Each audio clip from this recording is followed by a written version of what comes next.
For our general counsel, can you please confirm that all oaths of office for newly seated board members have been submitted? Yes, Chair. Thank you. Are we in compliance with the open meetings law? Yes, we're in compliance. We have 3 people signed up for comments from the public. I will call you up by name. Board policy A0107 states, quote, "No person may speak more than once to an issue or for a period longer than 5 minutes, except upon the consent of a majority of the district board. No more than 3 people may be heard to one side of an issue, except upon the consent of a majority of the district board." We shouldn't have any issue about the number of people because we have only 3 people signed up to speak. The first person, I'm sorry. Oh, I'm sorry. We do have 4. Excuse me. First is Lisa Conley. Thank you, Chairperson.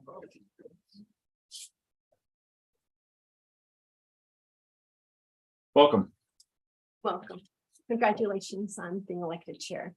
Thank you. Members of the MATC board, Dr. Martin, administrative and frontline colleagues, and students and any community observers who are out there on the internet. Good afternoon and a belated welcome to another school year. For those who don't know, I'm Dr. Lisa Conley, a STEM faculty member and president of AFT Local 212, the union representing MATC's full and part-time faculty, all professional staff, and the MPBS engineers and production specialists. Now, to directors Najib, Owen Moore, and Pence. Is that correct? Yes. You have name placards. That would have been easy too. Thank you for your willingness to serve and welcome to the MATC family. Thank you. Thank you. For our more seasoned board members, thank you for your continued service. To illustrate conditions on the ground, I am here to share the top 3 issue buckets revealed by a survey that Local 212 conducted amongst those we represent at the start of the semester. Number 1, and it should be no surprise to all, was compensation-related concerns. With the compensation structure, fair pay for work performed, part-time faculty pay, and payroll issues rounding out the top 5 subcategories. Common things across these were falling behind, lack of transparency, system confusion, no true pay progression, and exploitation of part-time faculty. These results are of interest as historically, MATC has been able to attract and retain the best and most qualified individuals from their chosen fields, in large part because we had excellent wages and benefits, predictable progression, and good working conditions. Fast forward to today, where we see fewer qualified applicants, more declined offers, and an exodus of talent and experience. All predicted perils of changes made since the first compensation study, and now compounded by the pandemic. It is time to reassess what is and is not working and to correct course as needed.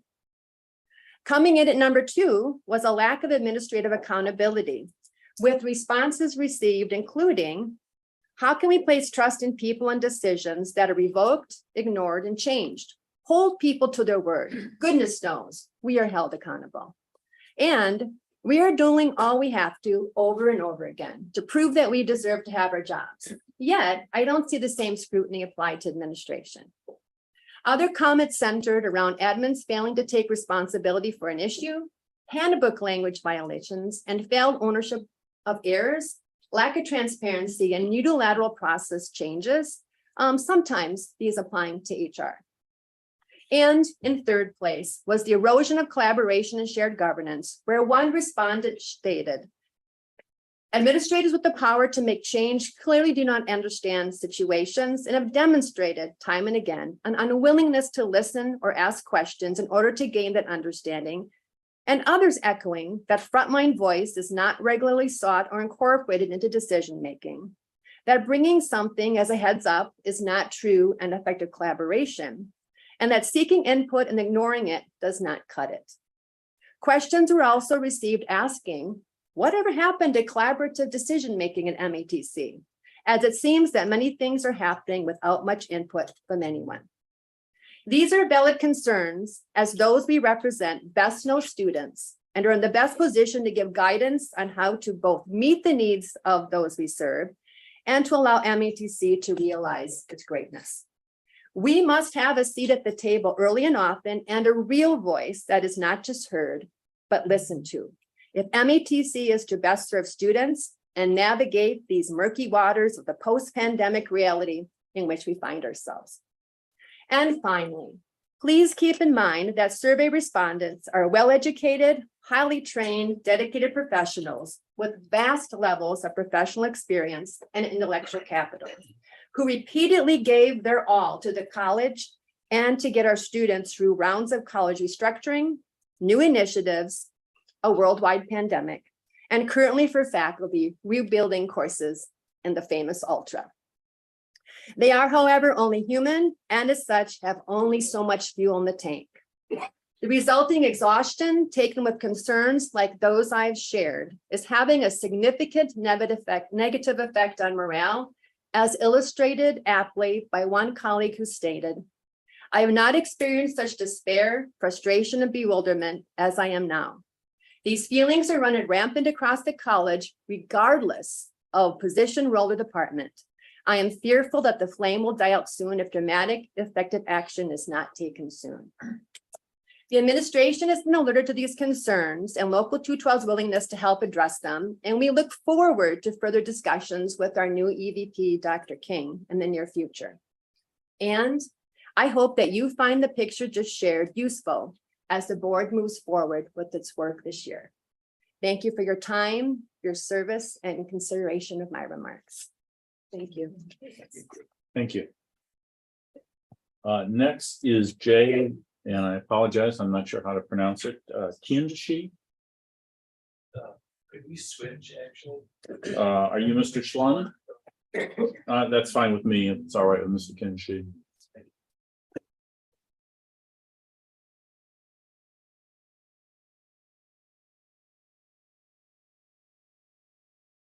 Good afternoon.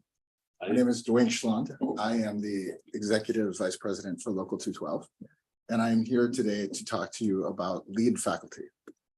Now, if the board isn't familiar with that kind of umbrella term that we use here at MATC, that generally talks about program chairs, department chairs, instructional chairs, and clinical coordinators. Those are the faculty that are elected to run programs and departments. They are the backbone of academics.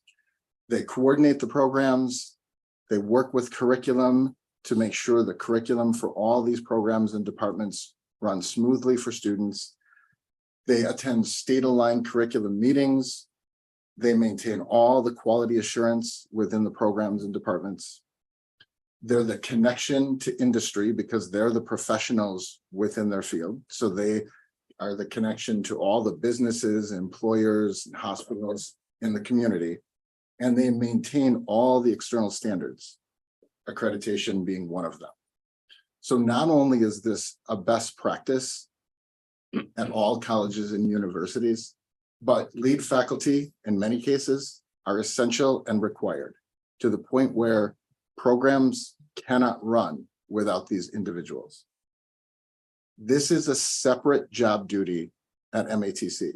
Because these individuals are elected, they're not hired into these roles. The only thing that connects all these long lists of duties, additional duties, is professional assignment, otherwise known as ZANSL at MATC, which is ancillary load coded with a Z.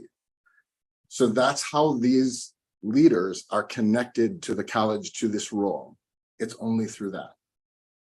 About 2 years ago, we learned that there is no budget line for any of these essential, required, operational leaders. Since then, we have been advocating to have this be built in as part of the budget here at MATC. About 4 years ago, we developed the model, the lead faculty model that we're currently running under. This model was approved by administration, but even then, there was no budget built for these essential required faculty. This model has been supported by the Professional Assignment Committee, which is a shared governance committee. But even then, in spring of this year, certain members of the administration started to dismantle this model. For example, even though summer Zancel load is guaranteed by the lead faculty model, most of it wasn't granted this year. So most of the lead faculty and programs didn't receive any compensation for running their programs and connecting with their students through the summer. Also potentially to maintain accreditation. This fall, this semester, after the semester began, there was an attempt by some administrators to reduce the Zancel after it had been assigned, after faculty began the work. Local 212 brought this issue to a number of the administrators, and fortunately, our new EVP, Dr. Philip King, recognized that the timing of this was bad, that this would hurt morale and hurt the work being done, and put a hold on any changes and restored the Zancel for this semester. Since then, the work continues between members of the faculty, including members of Local 212, and the administration led by Dr. Philip King. So we are hopeful that these new initiatives and this new effort can find a permanent solution to this issue. Because again, because these faculty are so important and essential, we need to make sure their existence continues so that we maintain the credibility of our programs and our departments. Another way that we can ensure that is returning to the recommendation that was made in the summer of 2022 by a committee, a subcommittee of a larger committee that was filled with faculty and administration. And the recommendations from that committee were to budget for Zancel, have that built in the budget, and maintain some amount of Zancel that would go through the summer, not just fall and spring, but something through the summer to maintain programs and to stay connected with students through that time. We need the college leadership to ensure that they recognize the efforts of this hidden group of leaders. And I say hidden because they're not elected, or they're elected into these roles. They're not hired into these roles. So we have to make sure that we understand all the work they do and that they are compensated fairly for that work and that time, and that we budget as a college, we budget for the expense for running these lead faculty, for having them in their roles.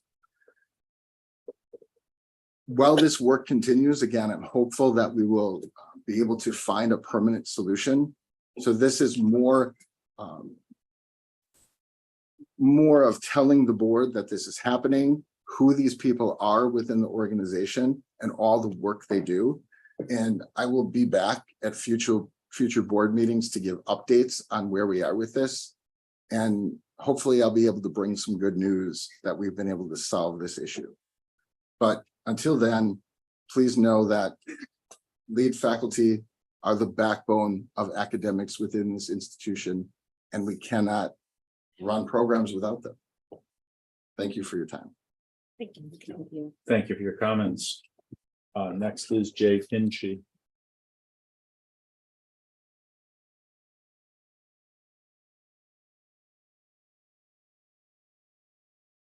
Welcome. Thank you. Good evening.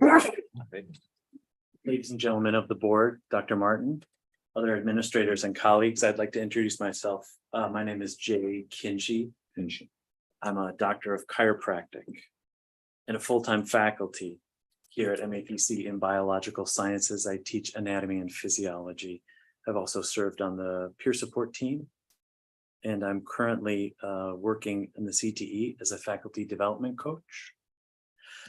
I've also served as lead faculty, and I'd like to share with you very briefly my story so that you might have a little bit more color to fill in what Mr. Schlund was just explaining to all of you, the importance of lead faculty. So I only served as the department chair in biology for 1 year. During that time, each semester, I scheduled more than 100 sections. I processed scores of student prerequisite waivers to allow students to continue through their progression.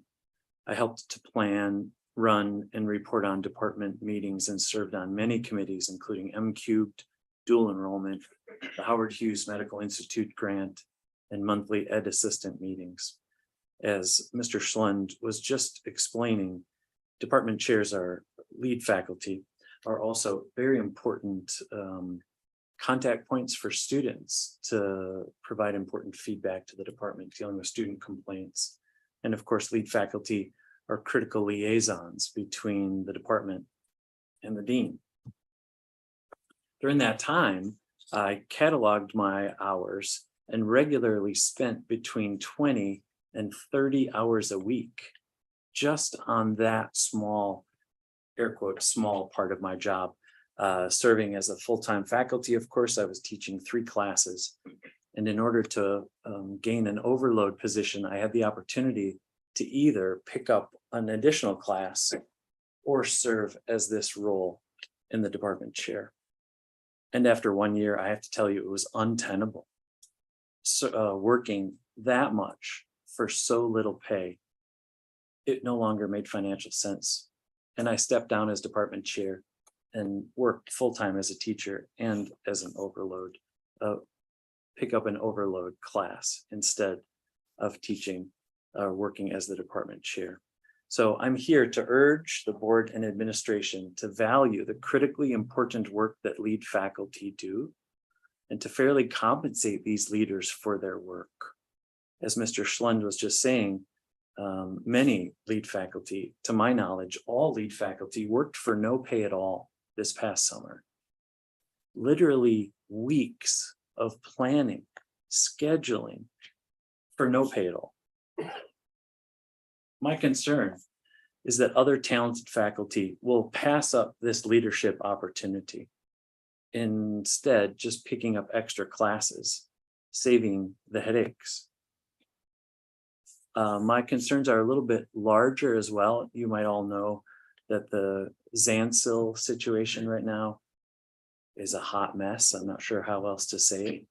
Zansils here at the college are not transparent, fair, or equitable. And again, my concern is that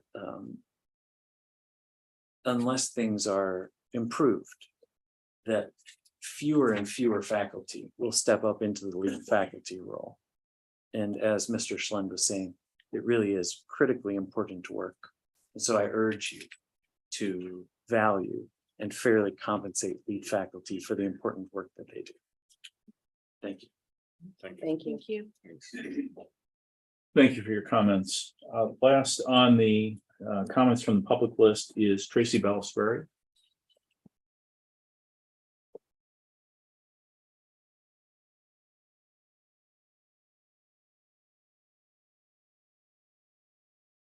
Welcome. Thank you. First, I would like to begin by thanking you for letting me speak today. I am a faculty member in the Barber and Cosmetology Department, and I teach in the Nail Technology program. During the summer, I was informed by scheduling that my full-time LTE was extended, and I was scheduled a full-time load for fall 2023 semester at the Mequon campus.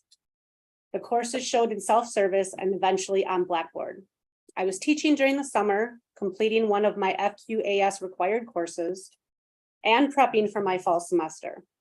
On top of doing normal class prep, I was also transferring all of my old materials from Blackboard to Blackboard Ultra, which is a long and tedious process.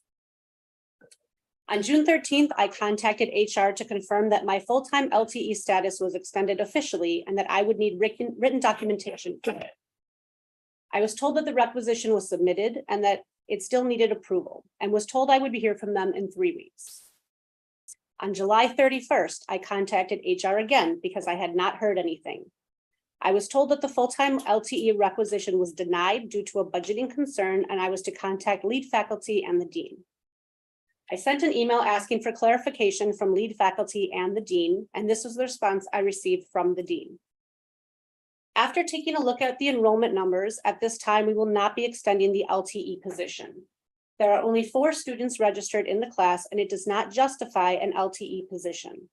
Some of the things that we are considering: a late start to see if we can obtain more students, hiring more part-time faculty, trying to get the students in other classes, marketing the program at MEC1 better. This email was sent to me on August 2nd. I asked if the enrollment numbers were improved, if the LTE would be extended. I was told at this point, LTE is on hold.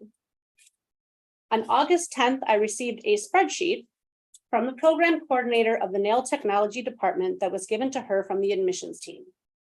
It is a spreadsheet of 163 students that have applied for the Nail Technology program. Many of them have been accepted into the program, but are not registered. We took the time to contact the potential students ourselves to find out why they are not registered. Most of these students I talked to said that they were accepted and then were not given any direction from the college on how to proceed. The Nail Technology Program Coordinator, the educational assistant, and I worked to help students get registered into the Nail Technology program. We had a total of 11 students enrolled by semester start. The max we are allowed to take is 12. One of the students on the spreadsheet that we talked with informed us that when she called admissions herself to follow up, since she hadn't heard anything from them, admissions had told her MEC1 nail technology class was probably going to be canceled. So that student ended up enrolling in a different program. I was officially told on August 15th, 6 days before the start of the semester, that I would be going back to part-time. I had my health insurance benefits through MATC. Since I was full-time LT in the spring, the coverage was good until the end of that semester. I was forced to terminate my health insurance benefits at the end of August due to the schedule change for the fall. I have a letter from HR informing me that I will need to pay the premiums for July and August out of pocket due to the change in employment status. I do want to remind you, I contacted HR inquiring about my LTE status in June. I have health issues that I will not go into detail about, but I had already hit my deductible for the year months ago. I had medical equipment, medications, and procedures scheduled, which had to be canceled due to me having to pay out of pocket for them. If I had been informed of this change early enough, I could have canceled the insurance and would not owe this money to UMR. From my experience as an instructor, I can tell you there is definitely a need for a full-time permanent instructor for nail technology at the MEC1 campus.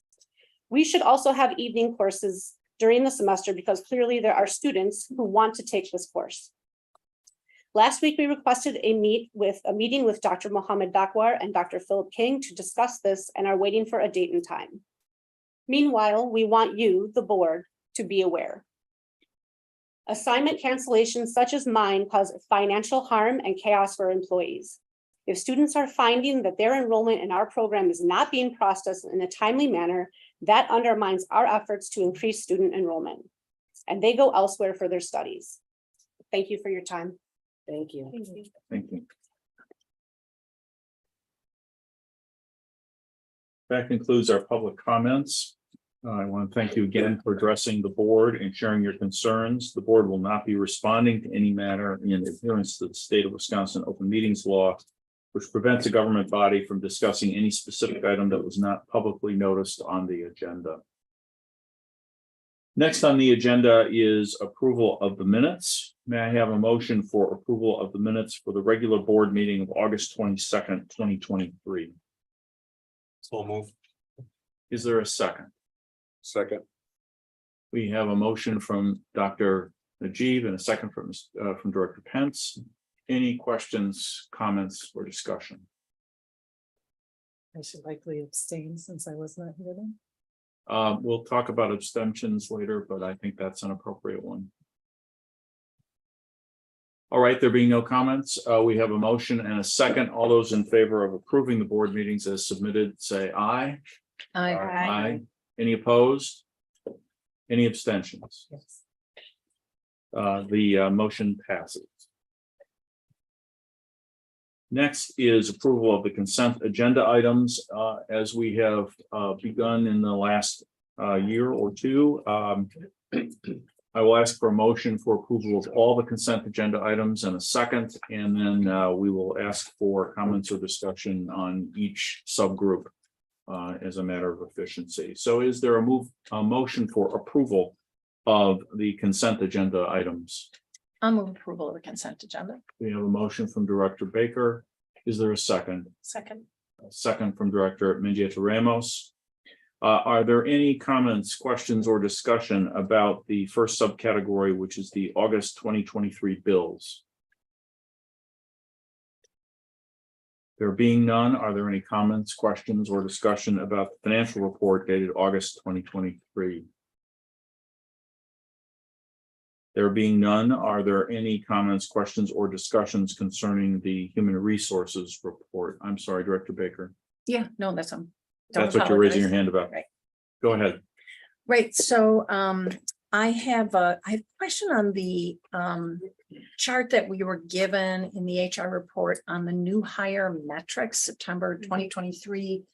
This is like pages 56, I believe, through 59, something like that in the overall agenda. I just have trouble understanding what I'm being told here because there's a column in the very first thing where it says diversity of hires. In September, we hired 0 Asian, not Hispanic or Latino, and they made up 6.25%. So I'm kind of a math freak, so I had a little trouble with that. And then we hired overall 5 people. And yet it says in the category of Black or African American, not Hispanic or Latino, 1 is equal to 25%, which I believe should be 20%. In Hispanic or Latino, we had 1, which should also be 20. So you get my drift here. And similarly, if you go down into the next full-time faculty only, we had 2 hires, they equaled 0%. So I had a lot of trouble with the part-time faculty in American Indian and or Alaskan Native. We hired 0 and they were 5.2% for 26%. So I don't know if there's anyone who can help address this. It was very difficult. These were not there's also year-to-date totals. Yeah. So could it be this is a monthly 0, but year to date at 5.6? The year-to-date is It's the the next second 2 column. columns. The next 2 columns represent the year-to-date number and the year-to-date percentage. Is Elle Bonds either here, I don't see her, or on the Zoom connection? Or I cannot see all of the names. I think she's been out ill. Okay, And so. okay. I want to think that it's probably an Excel. I'm sorry, Director Mendieta Ramos. Oh, I'm just saying that perhaps it was just, it might be a number, a formula that it's a hard number. Well, I think we need to have the report updated and Yeah. redistributed. Because we don't know if the number is right or the percentage is right. Right. Right, because it could There's an be, error somewhere. Right. Something's not adding up and so. something could have been a 0 point Correct. something and it Right, right. rounds it or, Right, right, Right. but yeah, it was just like super hard for my math brain to wrap its head around. Any Thanks. other questions or comments on the human resources report, or maybe we should hold them until we get the revised report? Yeah. Let's do that. Yeah, Mr. Chair, I'll make a motion to pull the human resource report from the consent agenda. Is there a second? Second. Any discussion of that motion? There being none, all those in favor of pulling the human resources report from the consent agenda, please indicate that by saying aye. Aye. Aye. Any opposed? Any abstentions? Okay. Motion passes. Any comments, questions, or discussion about the procurement report?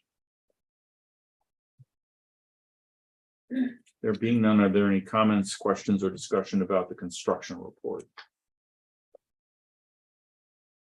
All right, we have a motion and second for approval of the consent agenda. That motion has been modified, amended by the motion to pull the human resources report from the consent agenda items. So we would now be voting on approval of the consent agenda items other than the human resources report. Any further discussion? All right, all those in favor of approving the consent agenda items other than the human resources report, please indicate that by saying aye.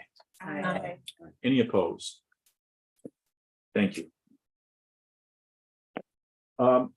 I'm not sure what the procedure is with regard to the human resources report. Do we carry that over to the next month? Or what do we do with this?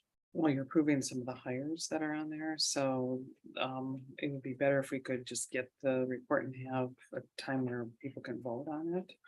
Okay, well, as soon as we can get the report redistributed, I'll survey or have the board surveyed about how to do that. Again, if there are any questions, we should have a discussion. We may need a special meeting by phone or something, or we may not. I'll confer with council about how that needs Or to are you go. just talking about just that part of the report? Yeah, so Mr. Chair, perhaps we could modify this so that what we're asking for is the one report to be pulled. Okay, And I do apologize for not realizing that we're actually approving, we're approving appointments, and that's important. So as the maker of the motion, I would feel comfortable amending it to be just that report be pulled for further clarification, which could be brought to our next board meeting.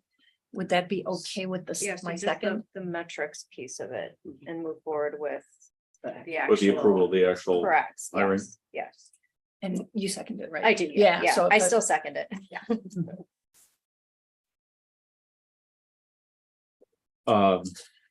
I don't want to go down a procedural rabbit hole, and there's a very easy way to do that, which I'm going to avoid.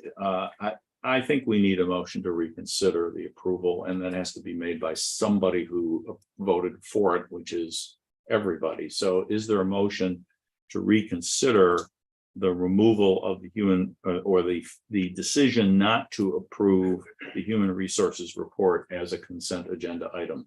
Bria. Director Second. Benji Ramos and Director Burris. Okay. Any discussion about that? There being none, all those in favor of revisiting the removal of the human resources report from the consent agenda item? All those in favor say aye. Aye. Any opposed? Unopposed. All right, so we are now back to evaluating whether the human resources report should be approved as part of the consent agenda item. Is there a motion with regard to that? Director Baker. Mr. Chair, I make a motion that the human resource report be approved as part of the consent agenda with the exception of the metrics on the new hires, which needs clarification to be brought back to our next meeting. Is there a second? Second, We have a motion from Director Baker, a second from Director Case. Don't think we need any further discussion about this. All those in favor say aye. Aye. Any opposed? The amended motion passes. Very good. Board action items. The first is resolution F0283-09-23, authorizing the sale of $1.5 million of general obligation promissory notes, series 2023 to 2024 D as in David of Milwaukee Area Technical College District, Wisconsin. Welcome. Thank you. Thank you, Mr. Chairman. It's good to see everyone. It's been a busy month since I was last here in the financial world. Since we last met, the Fed met, they decided to leave short-term rates alone. But there was a sentiment that the rates would be higher for longer. And that really caused the financial markets to do what you've seen over the last several days. With the stock market kind of dropping, you've seen interest rates rising. So a very volatile time we're in the finance world.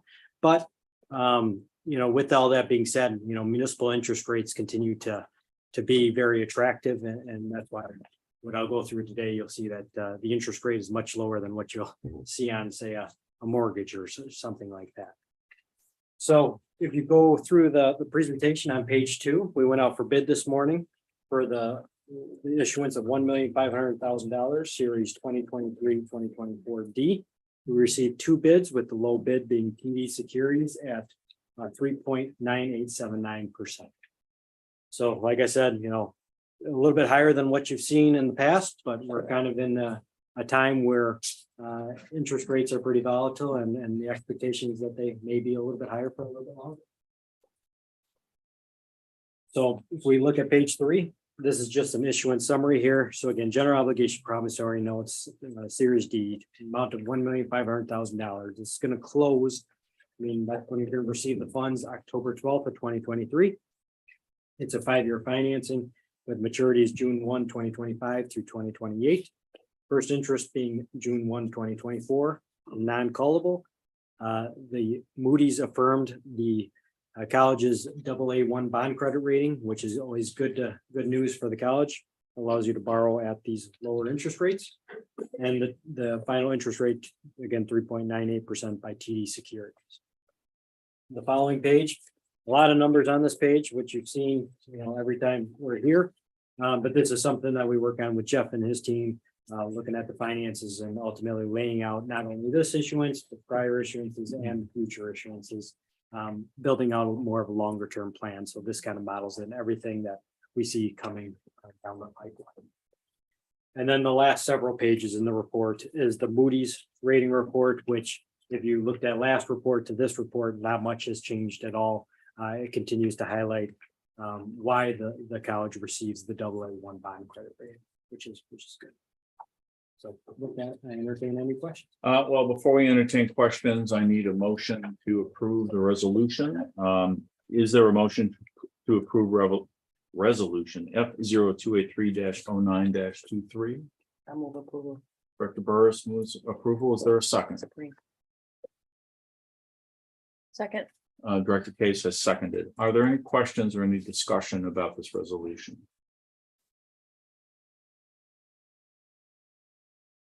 I just have one question.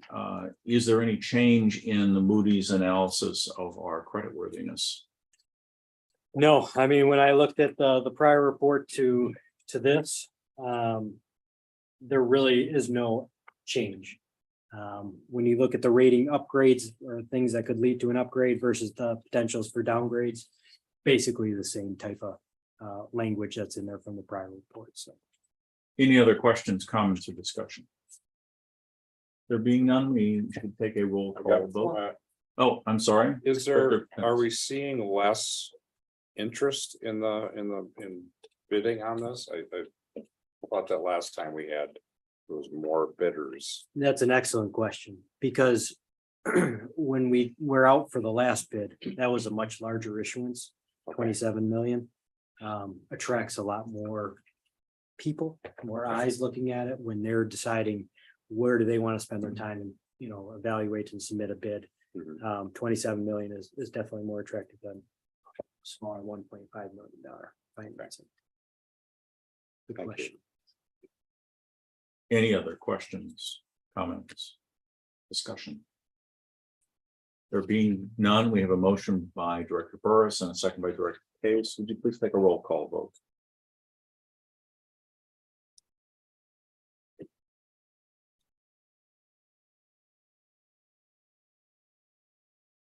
Director Burris. Aye. Director Case. Aye. Director Ramos. Aye. Director Warren Mokunde. Aye. Director Najib. Aye. Director Owen Moore. Aye. Director Pence. Aye. Director Baker. Aye. Director Folds. Aye. Resolution passes. Next is resolution F0284-09-23, authorizing the issuance of $1.5 million in general obligation promissory notes, series 2023-2024E of Milwaukee Area Technical College District, Wisconsin. Is there a motion to approve? So. Director Case Second. and second by Director Mendia and Ramos. Any questions, comments, or discussion about this resolution? For our new board members, just to make sure you understand, the first resolution is to approve the sale that occurred this morning. The second resolution is to approve the next sale, which will occur the morning before the next board meeting. That's monthly. It's monthly, yes. All right, there being no discussion, would you please do a roll call? Director Case. Aye. Director Ramos. Aye. Director Warren Mokunde. Aye. Director Najib. Aye. Director Owen Moore. Aye. Director Pence. Aye. Director Baker. Aye. Director Burris. Aye. Okay, Director Foley. Aye. Resolution passes. Thank you very much. Thank you. See you next month. Thank you.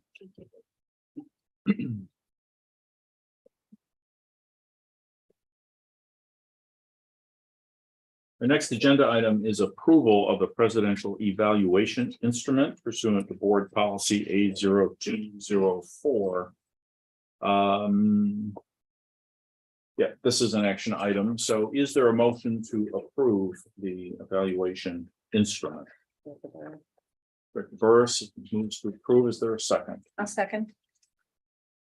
I'm sorry, I didn't see who that was. Director Baker? Thank you. Any questions about the instrument? This is used as a method, as part of our evaluation process of the president each year. We approve the instrument now. The evaluation comes later.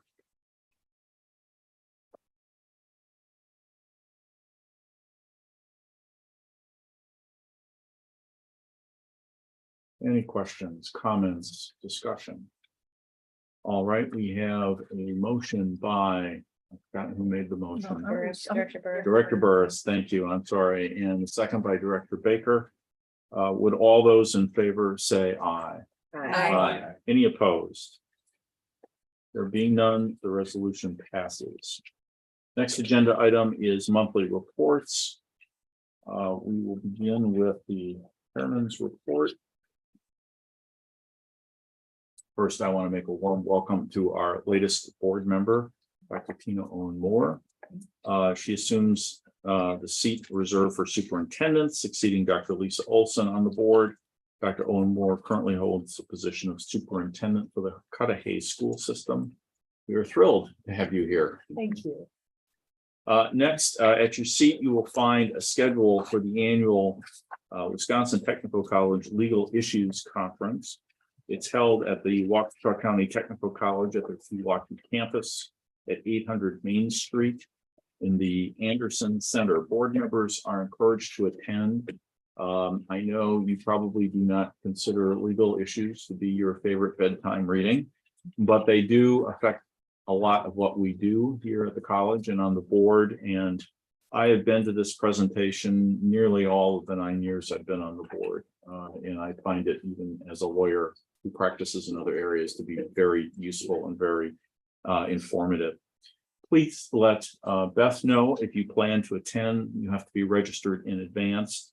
There is no virtual option, and they will not be recording the sessions because they don't want people to hear what advice they are giving as lawyers to some of their clients in the audience. But I do encourage you to attend. Following the Legal Issues Conference is the Wisconsin Technical College Boards Association Fall Meeting at the Ingleside Hotel, also in Pewaukee. That schedule is also at your seats. It has its own agenda, which is at your seats. And again, if you wish to attend, there is you have to pre-register, and Beth can do that for you.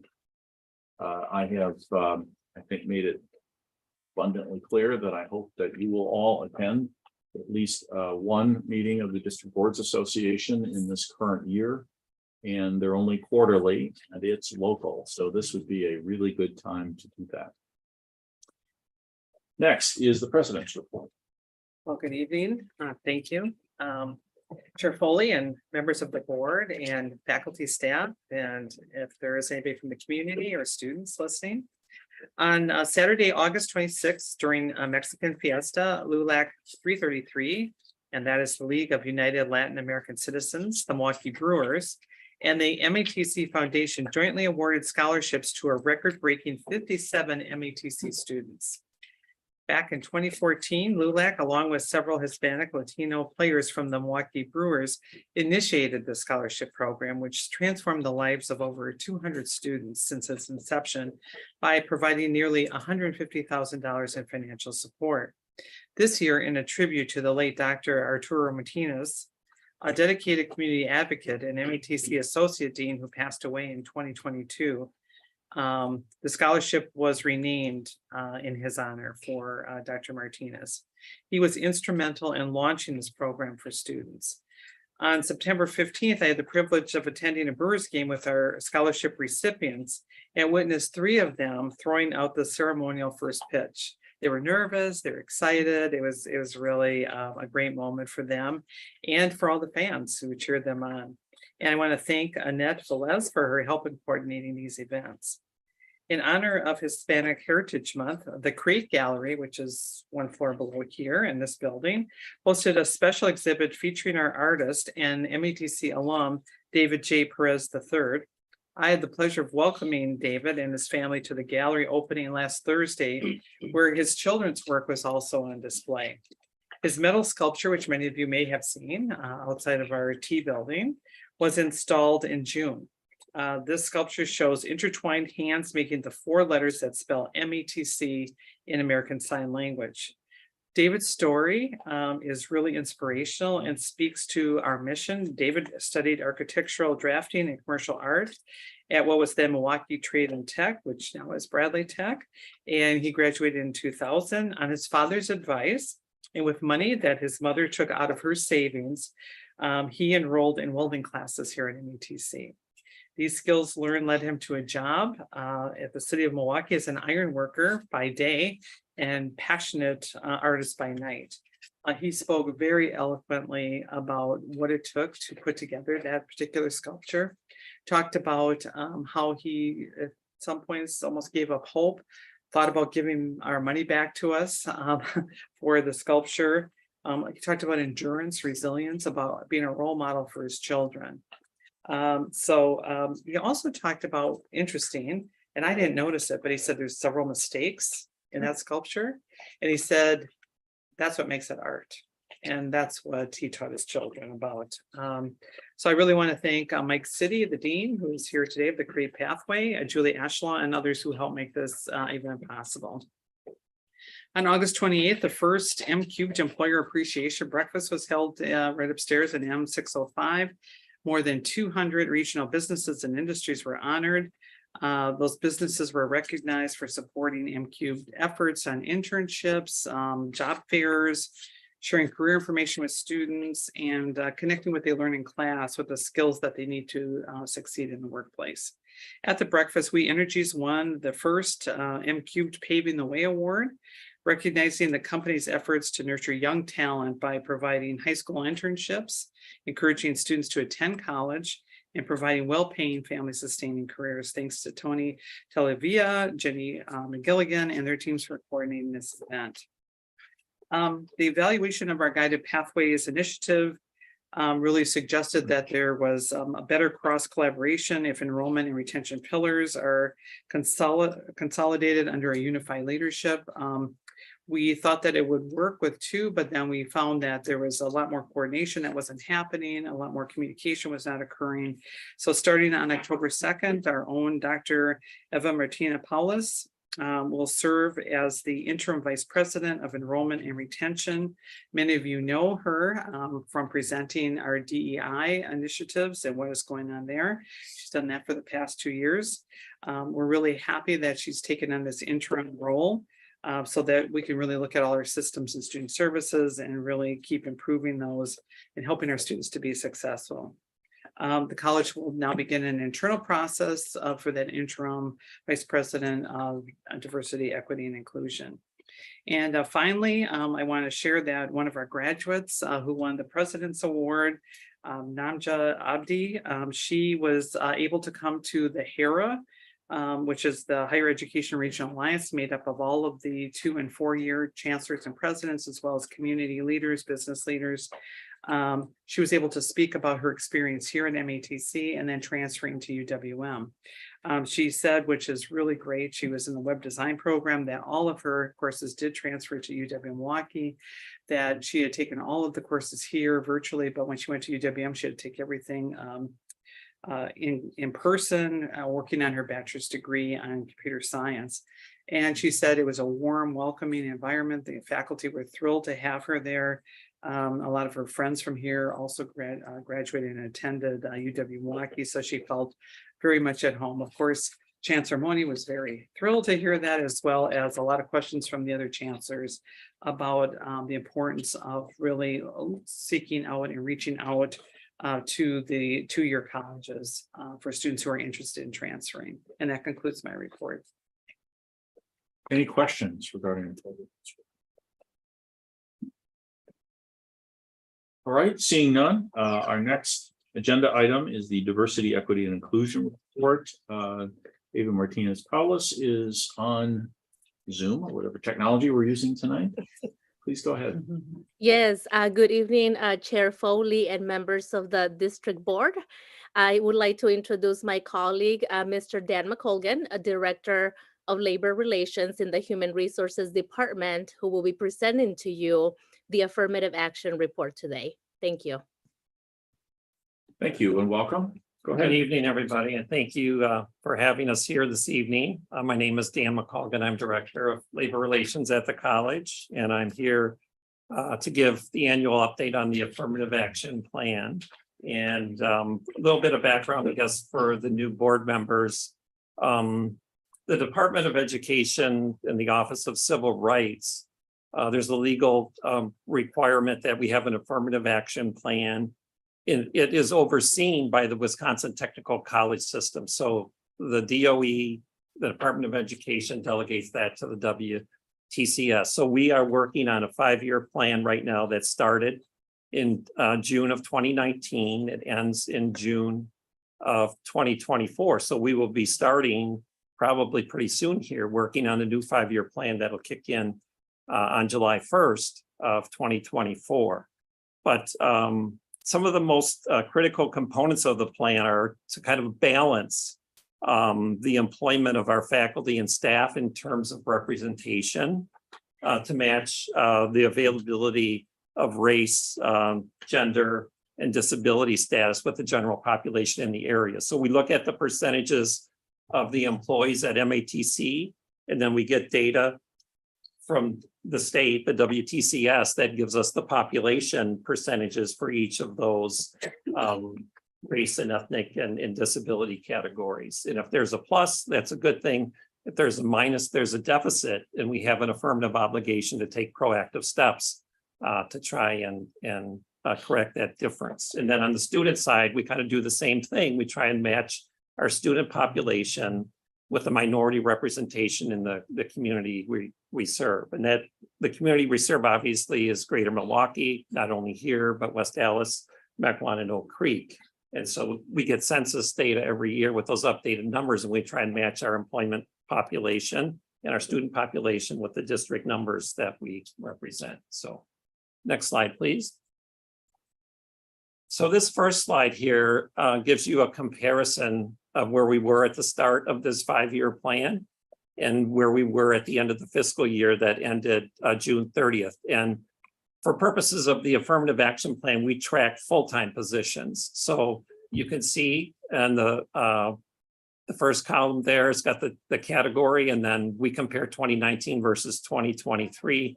And then generally, we are in the positive column for all overall categories. And we picked Asian, Black, and Hispanic in terms of the minority classes, because those are our largest employee populations, and those are the largest minority populations in the area we serve. Next slide, please. Okay, this next slide is a snapshot of where we were on June 30th. You'll see the MATC percentage. That is the percentage of MATC employees in each of those categories. And then the district workforce percentage is the percentage of the overall workforce in Greater Milwaukee. And the census data we get captures those in the workforce that are between the ages of 18 and 64. And then in the far column, you'll see the difference. And you can see, I guess, in 4 of the 5 areas, it's a pretty good performance with regard to Hispanic. It's not as strong, it's not as where we would like it to be. And I know from some of the past meetings, I know the board is real interested in what we're trying to do to improve things where we do have these deficits, and what are the things we're doing to grow these numbers. And we're going to talk about that towards the end of the presentation. Next slide, please. This captures full-time faculty positions at MATC. And so you can see in the MATC percentage column, that reflects the percentage in each of those categories that are in the MATC workforce. And again, we're talking about full-time positions, and we're talking about data as of June 30th. The district workforce column reflects the availability of faculty in the district we serve. So if there's a plus, we have 34.1% minority faculty versus a district workforce availability of 25.83%. That is good to have a positive number. I know we've talked in this board meeting in the past and in terms of the metric, and we are comparing ourselves and we are competing with a lot of four-year institutions such as UWM, Marquette, and others. And I know we've gone back to the state on this. I know Director Baker has asked about it before, and isn't there another metric that we can get? And in terms of the census data, there's not, but in terms of other governmental data, I'm not real sure on that. I did want to make that point because that has come up in these meetings before. Can I ask a clarifying question? Yes. Okay, so you mentioned that the district workforce percentage is how many people that fall into that category in our district? between That's the ages- district workforce. So for faculty, yeah, 25. No, like if you go back to the full-time position one. Okay. Can you go back a slide, please? So this is the total workforce. The district workforce column is the availability of all people in the workforce in the districts we serve. So not So that's necessarily. 39.96. Okay, so not necessarily people that are in any way remotely qualified to be in any of the positions we're talking about. On this slide, it's the whole Okay, workforce. so this is the whole workforce, and then when we get to the faculty, that district workforce percentage is specific to people that work in that field. In a post-secondary education teaching. Yep, thank you. I just wanted to Yes. make sure that I was clear on that. Yes. Director Baker. Yeah, and just to follow up, and for our board members who are newer, the issue that we've raised in the past is comparing our faculty, many of whom are teaching respiratory therapy, or I believe someone was in chiropractic who is here, or, to compare them to a college professor at UWM, salary-wise is inappropriate. A nursing instructor should be compared more to people who work in the healthcare field. And I think this has been the challenge because we have to use available data. Mhm. But it's an artificial comparison because comparing all of our occupational programs to people who are college professors at Marquette or Cardinal Stritch, or Carroll College, sorry. Oh, that's sad. Is not necessarily appropriate. But That's it's true. So far, it's what we're stuck with. That's is what we're you- stuck with, and we have contacted the WTCS about that issue. And I might point out, so here we're looking at faculty, which is our largest occupational group because we have approximately 500 faculty. There, in the affirmative action report that's attached to the agenda, there's actually 7 occupational groups. And there's data on all of those. I believe it's table G in the affirmative action report. And there's a deeper dive on each of the 7 occupational categories and how MATC stacks up. And you'll note that in 6 of the 7 occupational categories, our percentages of representation in the workforce for minorities is greater than the workforce availability in 6 of those 7 categories. For female, we're better than 5 of the 7. And the one that always kind of sticks out like a sore thumb is crafts, and that's the trades and the specialty groups, but we only have 8 positions, and we haven't had any turnover in several years in those positions. One more question before we let you continue. One of the questions that I've asked in the last couple of years at least is within the Black faculty positions, there is pretty strong research that suggests that if Black males are going to succeed at the college level, they need some significant exposure to Black male role models in their teachers.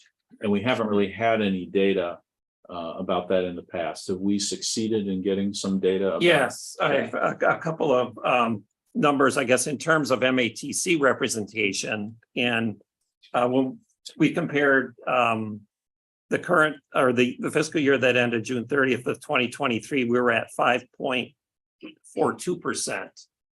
of African male representation amongst our full-time faculty. And that is up slightly from the fiscal year that ended June 30th of 2022, when the percentage was 4.96%. It is growing. It's not growing as fast as we'd like.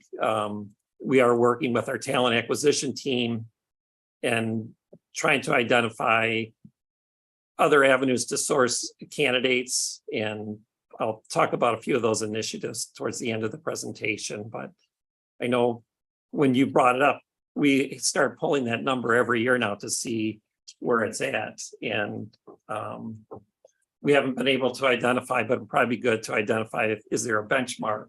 Right. Even if it's regional or national, to try and Whatever we strive do. to achieve. Director Case? Yeah, so I know this is kind of an ambiguous thing to try and correlate hard data to a student's success in any way. But I'm also wondering, and certainly not now, but because if we say we have 19% Black instructors, Correct. are they in the places where we are seeing the majority of our Black students? Because I think, to me, if I've got them all in a place where there are no or very small numbers of Black male students, then the impact is not going to be the same. And I'm not asking you to give me those numbers Yeah, right I now, actually, but as we yeah. continue to talk about it, right, thinking, and because obviously we can't say this Black student succeeded because they had this, right? Yeah. But if the intent is to have Black instructors in places where there are Black male students, is there a way that we can pull the most frequently attended, enrolled programs and then look at specific to where the instructors are? Right. We did pull data for minority representation of instructors in each of the pathways, but that's all minorities. It's not. And we do have the ability to break it down by race and gender. And I'm not saying that what I'm spouting or what I'm saying right now is like the best way to do it, but I'm just wondering if we can do a little bit more of a breakdown by program to try and get some correlation. Or I do have the overall percentages Okay. for minorities by pathway. I think business is 32%, create is 10%. Employer and community education is 32%, gen ed is 49%, health is 41%, manufacturing is 15%. Serve is 46% and STEM is 35%. So those are the percentage of overall full-time minority faculty in each of those. Right, I mean, if we're pathways. gonna invest resources into trying to recruit and bring instructors into key areas, then I would think we would want to do it in a targeted way versus just a blanketed way. So, just a future. Yes, and we're going to turn that request for data to Dr. Martin, who gets to tell us how much of a burden it would actually be to have you fulfill that request before we ask you to go off and do it. So Right. that's our standard operating Yeah. procedure here. But Yeah, if there's something that you already have that we could pull together into something. that would We make do us- track faculty by pathway Yeah. and by race and gender. Right. Thank you. Sorry. Okay. And then this chart here is full-time positions. Again, we're comparing MATC with the district workforce. And Same one. no, the other one was, well, let's see. Got it. Okay. This is comparing MATC with the workforce. So next slide, please. before you go on, Eva, you have a hand raised. You want to say something before we go on? Yes, thank you so much. I appreciated the comment about looking into the pathways and the different academic programs in terms of percentages for Black faculty in relation to our Black student enrollment. We have our very first African American Student Success Task Force meeting tomorrow. So we will definitely be submitting additional information to be able to bring back to the board in the future, hopefully in the next month. Thank you. Thank you. Thank you. Nicole? Nicole again? Yes. Sorry. Okay, so this slide compares where we were with faculty positions at the start of the 5-year plan in 2019 versus where we were at the end of fiscal year 23. And you can see, although it's not substantial, there is positive growth in all of the categories listed there. Next slide, please. So this slide, when we met in March to give an update, there was an interest of the board in comparing the employee population with the student population in the categories. And you can see here in the difference column, we're in the negative in 3 of the 5 areas.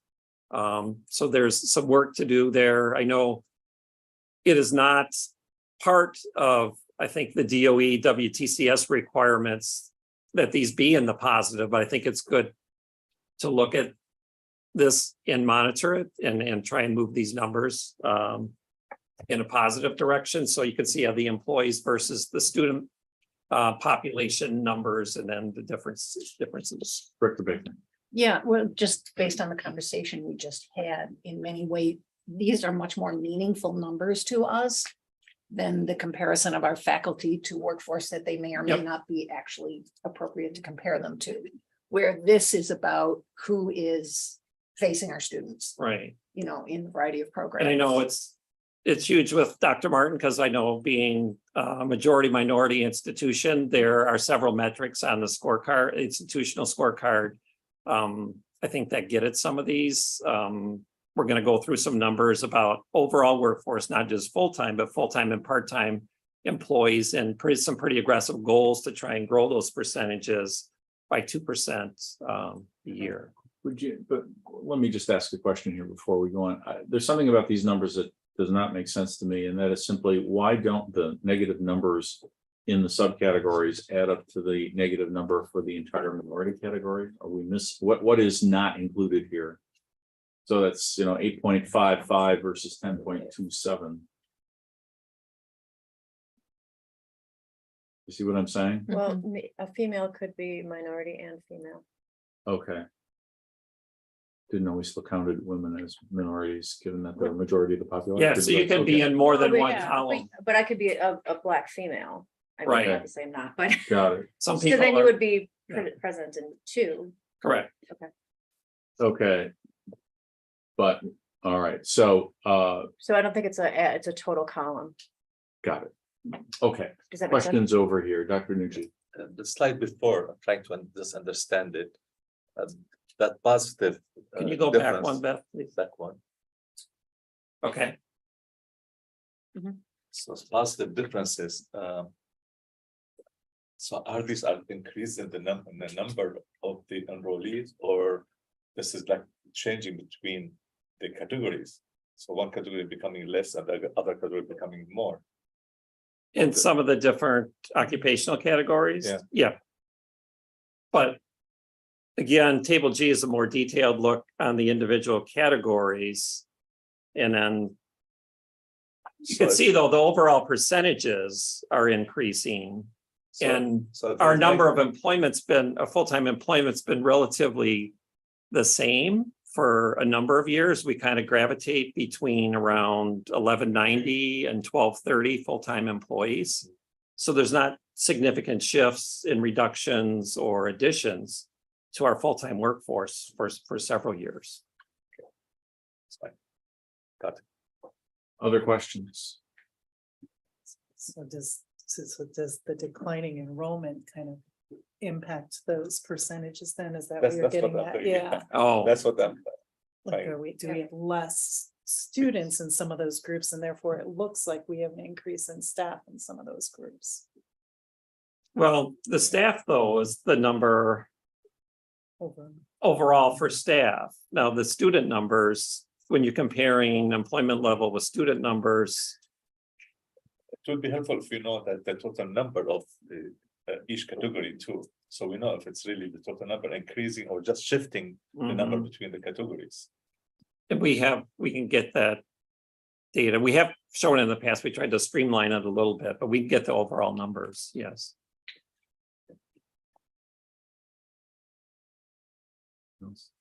Director Morrow, County.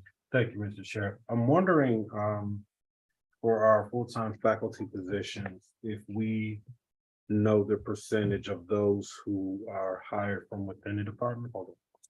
If we know the percentage of those who are hired from within a department or within the college, or those who are hired from outside of it? Like if we're taking someone and we're Promotions, advancing yeah, them. Good gets promoted. Internal opportunities. Yeah.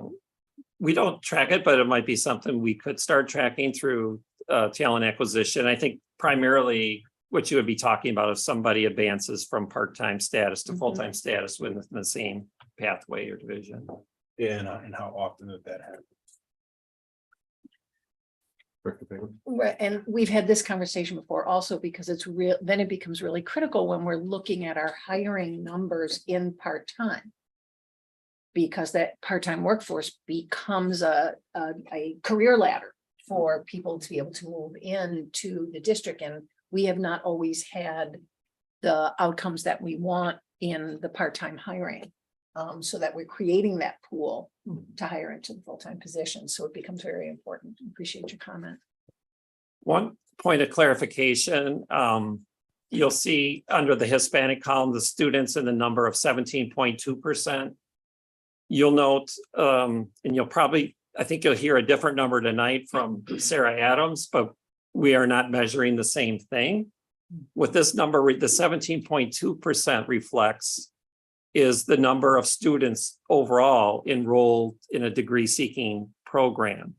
The number Dr. Adams is going to report out later on this evening, and I think that number for Hispanic students is around 25% or a little north of 25%.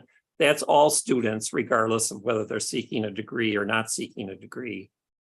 And just to add one other point, the number we have to hit to become an HSI is the 25%. That is even yet a different metric. That's the IPEDS metric for first-time degree-seeking students. And I think that number for Hispanics is currently at around 19.5%. Thank you for that clarification. That's really helpful. Do you have more? Just a couple of slides. I think we've done this one. Next slide. So different initiatives, like I said, the strategic plan under the employee engagement and diversity goal. And this captures full-time and part-time employees. And you can see we tracked the metrics back for several years, and you can see we're measuring all full-time and part-time employees. We're measuring faculty, all full-time and part-time, and then all non-faculty. And you can see positive growth in all those categories. Next slide, please. So in terms of strategies, we talked about President Martin's goals, and I think in her goals for fiscal year 24, there is a goal to increase minority representation to reflect our employee population, be more closely aligned with our student body. There's a particular emphasis in this year's goals on Hispanic and Asian employee populations. And for faculty, it's to try and move that number for faculty from, I think it's, let's see, yes. It's to move it from 4.5 to 5.8%. And then for non-faculty, it's to move that number from 7.5 to 9%. And then for Hispanic faculty, it's to move that number from 5.27 to 5.8 for Asian representation. And for Hispanics, it's to try and move that number from 11.9 to 14%. And so those are pretty ambitious numbers, but we are doing a lot of things on the talent acquisition side and also partnering with the deans to try and move those numbers forward. And then you can see some of the other initiatives there. Talent acquisition. Recently, we are signed on with a sponsorship with Hispanic Professionals of Greater Milwaukee. And we basically get unlimited postings there for all jobs. Before, we would kind of go on a pay-by basis for mostly faculty and professional positions. And we are using the Chronicle of Higher Ed to kind of focus searches where there are deficiencies or underutilization of positions to try and grow those numbers. We do require anti-bias interview training for everybody that's on an interview committee. There are diversity questions for all the candidates when we have interviews. Next slide, please. And we've talked about before the Advanced Leadership Academy. which is basically, we've had 2 cohorts completed, 3 in progress. There's a huge focus on creating a more inclusive culture at MATC. The PACE assessment survey, we did the larger survey in April of 2022. There were 18 metrics on there measuring diversity and inclusion at MATC. We are currently doing a pulse survey to see what kind of progress we've made over the last year and a half or so. And that survey just opened up recently. And then we have the college DEI plan, which is presented here in the past by Al and Eva. And then we do track exit interviews and identify main reasons why people leave.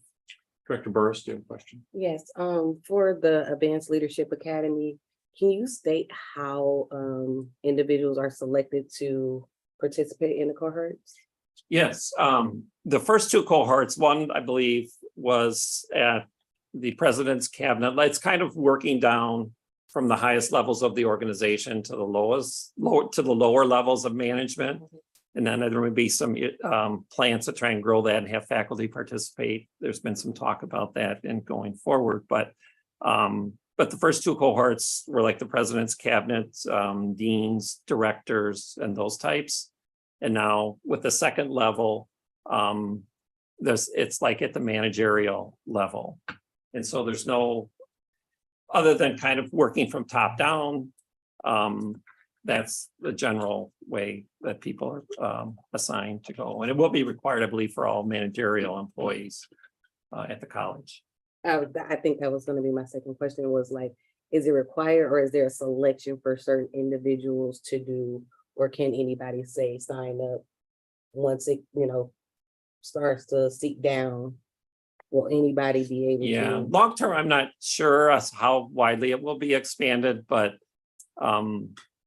it will be required though for all managerial employees. Yeah, all managers are required to participate in it. And now we have emerging leaders, which we talked about. And that process, we had a number of candidates who inquired and they were interested, either self-nominating or through their supervisor. So we're working through that process right now to decide who that group's going to be, because it's a little bit different than the other leadership program in that there will be more experiences. For example, if I have no supervisory experience, but I want to be a supervisor, then we have to find the right environment to pair them with a seasoned supervisor so they can learn how to do that.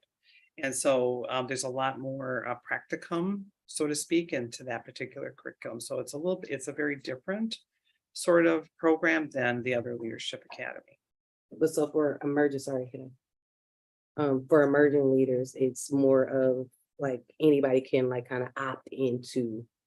Faculty, staff, and Yeah. anybody who's interested in being a leader at the college. Thank you. I have a question. Director Mendieta Ramos. So since this was a requirement for management and leaders, how are we measuring the success of the program? Because they weren't necessarily wanting to be there, but they were somewhat forced to attend them. So how are we making sure that we're actually being successful with that? Right, so it's part of our evaluation of all the leaders, so it's already baked into our performance reviews.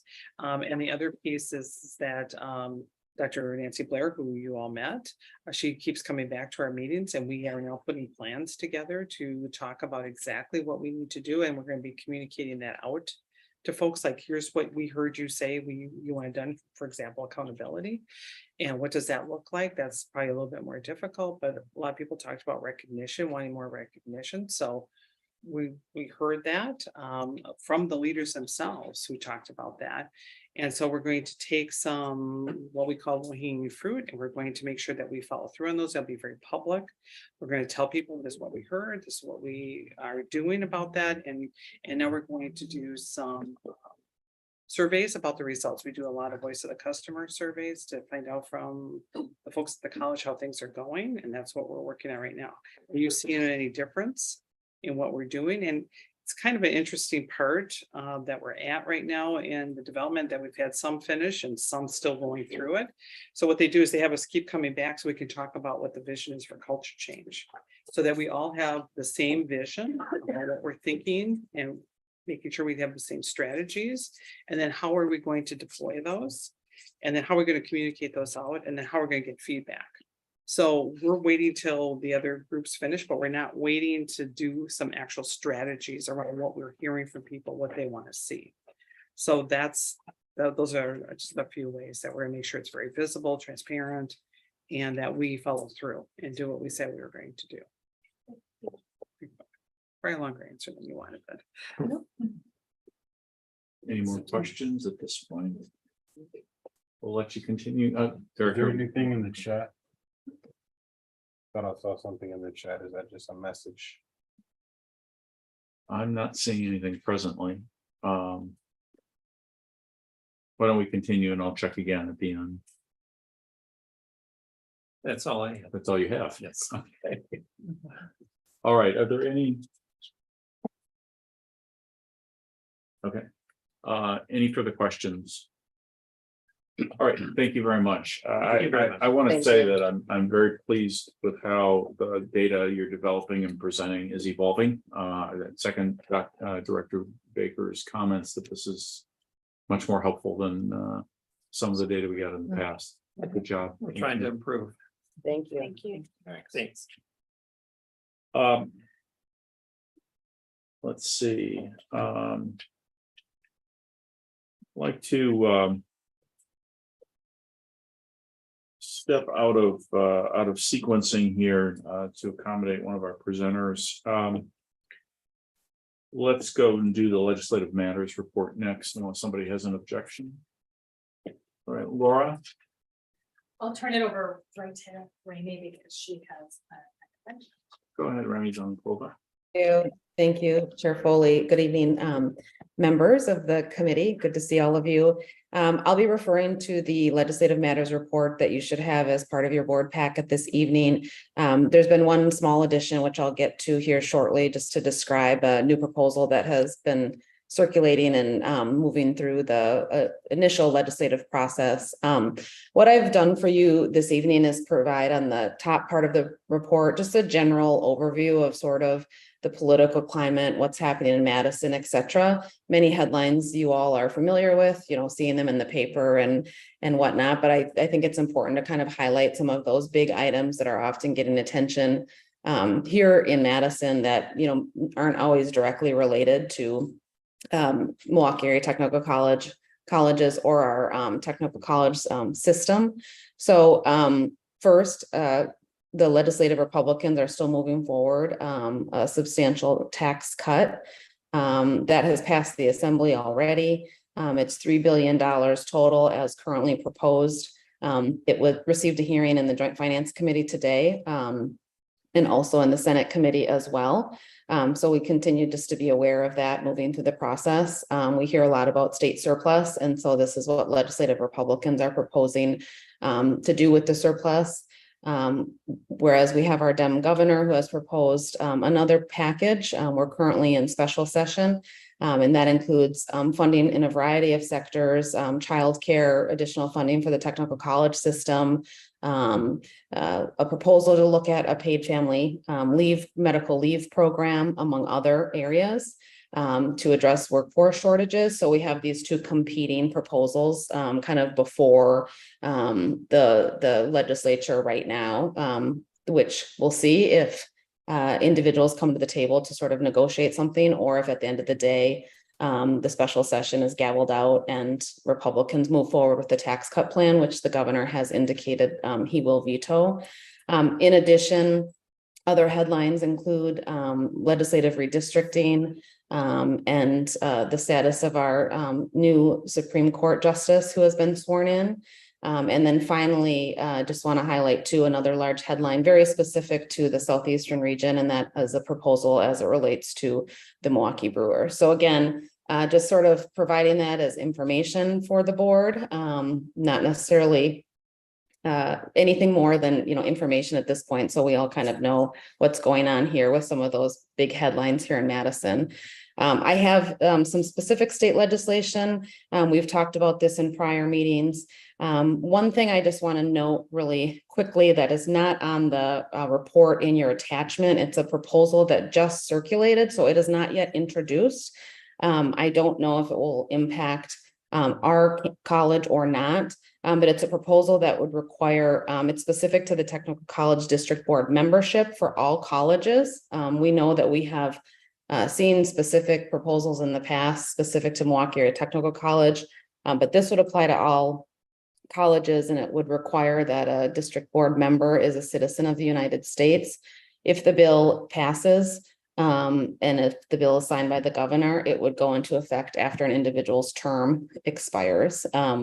As I understand, there is one college that this could potentially impact, but of course, we'll have to, hear more from our board here. But just flagging that because that's specific to district board membership, not yet introduced, but wanted to make you all aware of that addition. We have several other proposals that we're monitoring or we've been registering in support of. Two relate to a study committee that Dr. Sadiq Isahaku served on behalf of Milwaukee Area Technical College. This is actually his second committee serving. I can't see if he's in the room, but he's been working on issues related to reducing recidivism and providing employment opportunity to those individuals who have experience with the criminal justice system. The first bill is slowly moving through the process. It's a hotline that the Department of Workforce and Development would have to establish in addition to a website geared toward employers who are interested in hiring individuals with a conviction record. We have registered in support of that. The second bill, Senate Bill 170, that is something that we are much more in eager support of, if you will. We'd like to see the earned release program for inmates to be modified to include individuals who also complete an employment readiness opportunities. Right now, there is an earned release opportunity, but only for those available who have completed substance use disorder programming. And then the last two bills, one is specific to a tuition and fee remission, specifically the Wisconsin GI Bill. It would modify those eligible for the program, remove some disability provisions on the program. We do know, of course, how this impacts us because the state only provides some funds to cover that tuition. And then that is a cost on the local district board in terms of how they would make that up. That has received that has passed the Senate. It has received a bipartisan vote in the Senate. It's currently pending right now in the Assembly and has not received traction yet there.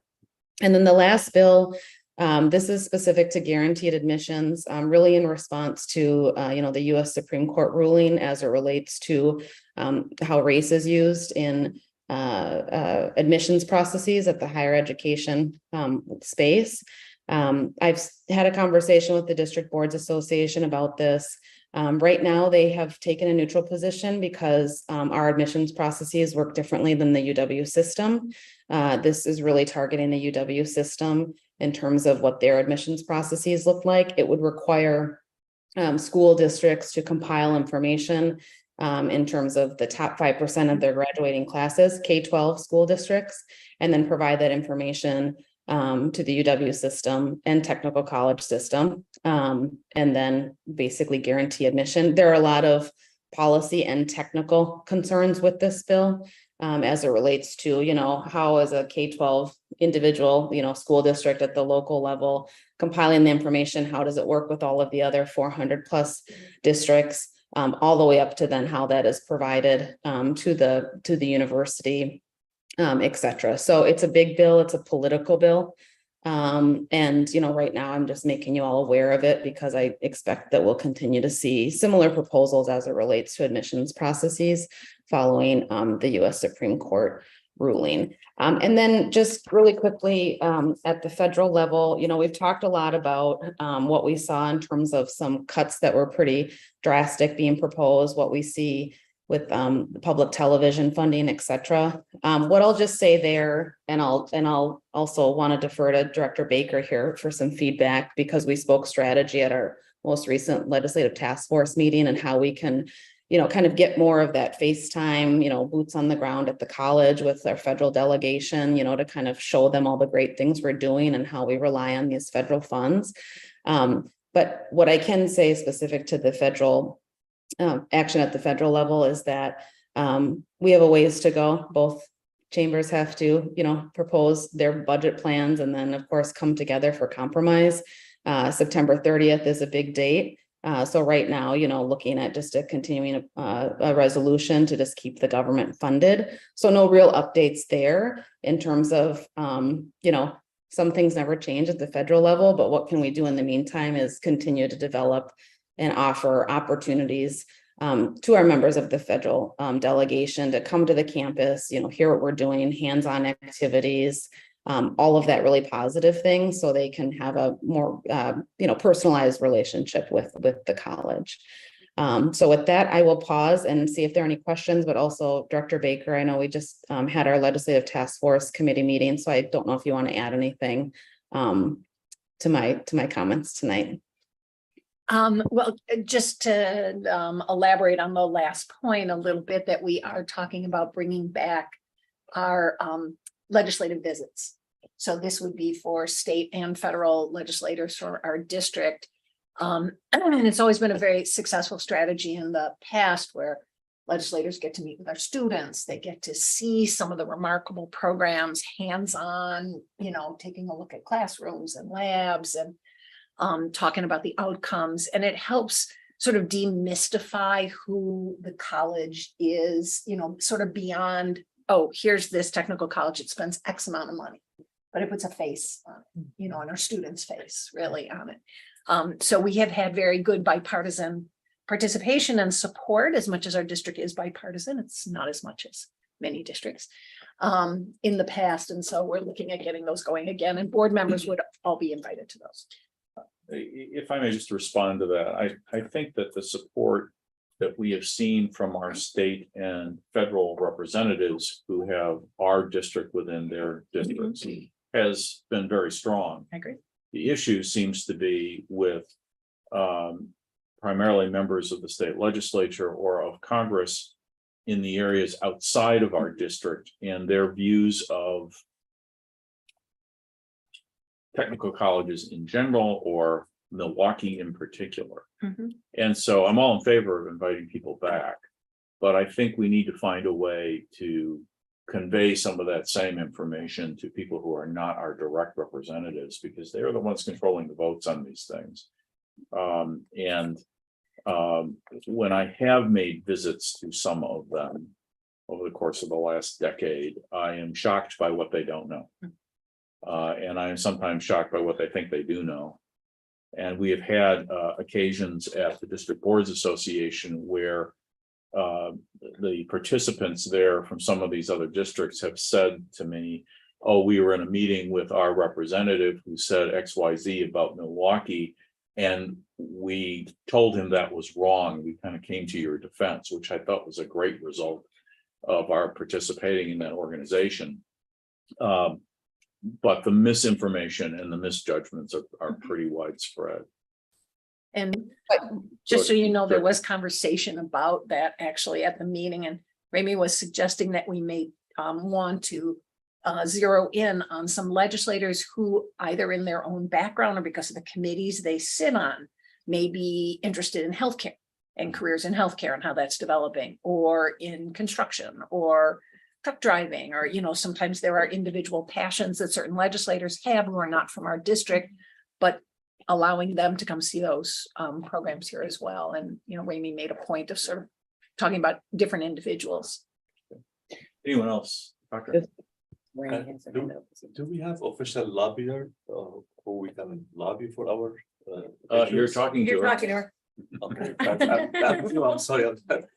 Because if we're hearing of this legislations and if we don't lobby for it, we're gonna lose. Right, and there's also a lobbyist who is hired by, who is the executive director of the District Boards Association. Ramey, correct me if I'm wrong, but I think you and Layla work very well together. And one of the things that the DBA approach does is, I think it's easier for an out of district legislator to say, oh, that's just Milwaukee talking, or that's just Milwaukee wants that. Whereas if it's the association, they can say there's 16 colleges and one of them's in your district and they all want this. So it's a 1-2 punch. And it's been very effective in some things in the last few years, policy changes, numbers changes along the way. I'm sorry, Rami, do you have anything to add to that? Yeah, I mean, I've been working, in this space for a long time, and I've represented clients that have, trade association membership organizations, and sometimes it's just easy to say that's Milwaukee, and we've seen a lot of the, that's Milwaukee, and here's the rest of us. So it is harder, and you do have to, advocate differently, work in a different way, more strategically. It takes more time. Sometimes I agree with you, Director Foley, legislators don't know what they don't know, or they think they know, or sometimes they just conveniently don't know or say they don't know, right? So it kind of, it's an interesting dynamic. I will say, as some examples where we have proactively worked on policy specific to MATC, specific to our spectrum auction, right? We needed legislative authorization for that. We worked the budget process of that. Our funeral services program, that was specific to MATC. We saw a really great partnership this last budget cycle when there was a proposal to eliminate the authority for district boards to levy. That was a really strong partnership with our district boards association. We were very strategic in doing so. So I think it's a combination of, there will always be the politics. Some politics are very difficult to cut through. And then there are opportunities that, building relationships with our own legislators, but also outstate legislators. And I always know there's some sensitivity with, not wanting other colleges to think you're, trying to woo their legislators, but there's a lot that goes into working together and kind of carrying that same message. And I think knowing that, for example, the debate about whether or not district boards should have the ability to levy is probably not going away. How are we strategizing with the district boards association so that all colleges are doing kind of similar things as we're proposing with, getting back to some of those, in-person, hands-on kind of educational opportunities to just learn more about the partnerships with our businesses, what we're doing with the community, how we work, I think is a good thing. Certainly there'll always will be politics there. So, we'll do our best to cut through some of those, but I think, again, kind of some of those strategic activities can certainly make it easier. And then as the college looks forward to like the next budget cycle, for example, are there specific things that we should be asking for? We've seen other colleges do this in the past that would make sense that we can then, advocate for, specific to Milwaukee Area Technical College at the state level. Any other questions on this subject? This question is for Remy. Have there been any talks about sort of try to engaging our students to be more politically involved? Like the college being, a little bit more aggressive with the students with the importance of voting and how it affects their stay here at college as well? I'm going to defer to, Dr. Martin and others. I know we have a student representative that we've coordinated with when they come and do their advocacy activities at the state capitol. Often they identify some of their own priorities. This past budget cycle, there was a proposal, for example, on how resources, I'm going to say electronic resources, open educational resources that students were advocating for. And so that was something that synced up nicely because it was coming from the technical college system and students also. I think that's a good point. I think students obviously are strong advocates. It's, how is that managed? How is that coordinated? I take direction from the district board and work with all of you to, kind of see where the interest is and then advise strategically, where we might want to put the resources. I don't know if that answers your question, but yeah, I can follow up with Dr. Martin. Thank you. Anyone else? Very good. Thank you, Remy. Thank you. Thank you. Thank you. We will circle back to the agenda item, the enrollment report. Sarah Adams.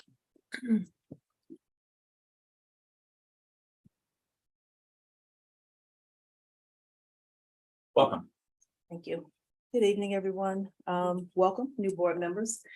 As Dr. Chair Foley said, my name is Sarah Adams and I am the Dean of Enrollment Services. And you did receive the enrollment report, and this is as of last Monday where our numbers are. So what I like to do is just to update you on where we're at as of today.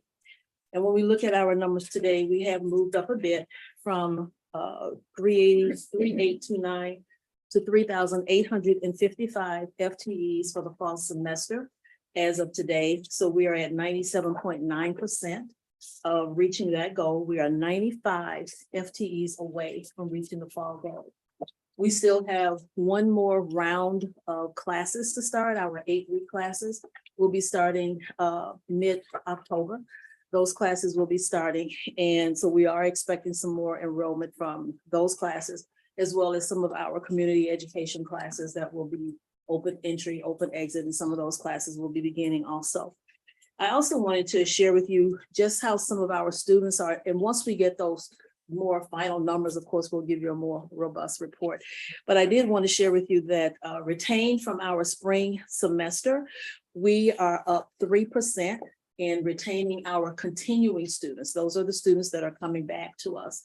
For our new students, students that are new to the college, this is their first time enrolling, we are up 6.7% with new students. And then from students that were here perhaps maybe a year ago, our returning students, we're up 1.8% with our returning students. And I just also wanted to share, Dan mentioned it when he spoke about the ethnicity, the enrollment for our Hispanic students. If you notice in the presentation that we presented to you, we also make a note that the Hispanic number that is in this table, this includes all enrolled students. So that's students that perhaps taking our high school courses, some of our ESL, some of our basic skills, as well as our post-secondary courses. That's what this number represents. We'll later in the semester, but I'm giving you the big picture of everyone that we're working with when we talk about enrollment. Any questions? Just to be clear, they have to be enrolled in a program in order to count towards the HSI goal, right? They have, they have to be enrolled in a program in order to count for HSI. I think there are some other requirements, but yes. And these are students that are in programs. These are non-program students. These are high school, yeah. Is it correct that it's around like a 19%? I think that's. We were at 19%, I believe, our last academic year. We have not got the exact percentage for this year yet. I believe we will get it around I'm looking at Dr. Martin. I think it's more towards the end of the month of October. Yeah, one of the final numbers, I think we're around the We're 19. close. We're close. Yes. We're close. And can we have we reached to any of these students to see what's keeping them from enrolling in a program? Well, some of the, when we look at our students that are like, let's say in our high school and our ESL, of course, there are certain things that they have to do to progress in order to get into those programs. As far as our undecided students, we do present them with information about our programs, what's available, those kinds of things. But we also, quite a few of our undecided students, we call them undecided, but they're decided. They're really taking classes for work, or they are here, but they're also going to another college where they may have declared their program. So it's various reasons as far as why they're not program students, but we're always trying to, work with those students to let them know that these are the programs we have. If you're interested in any of these programs, this is how you get into you get into those programs.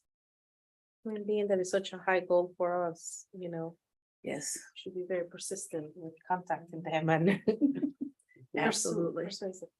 Yes.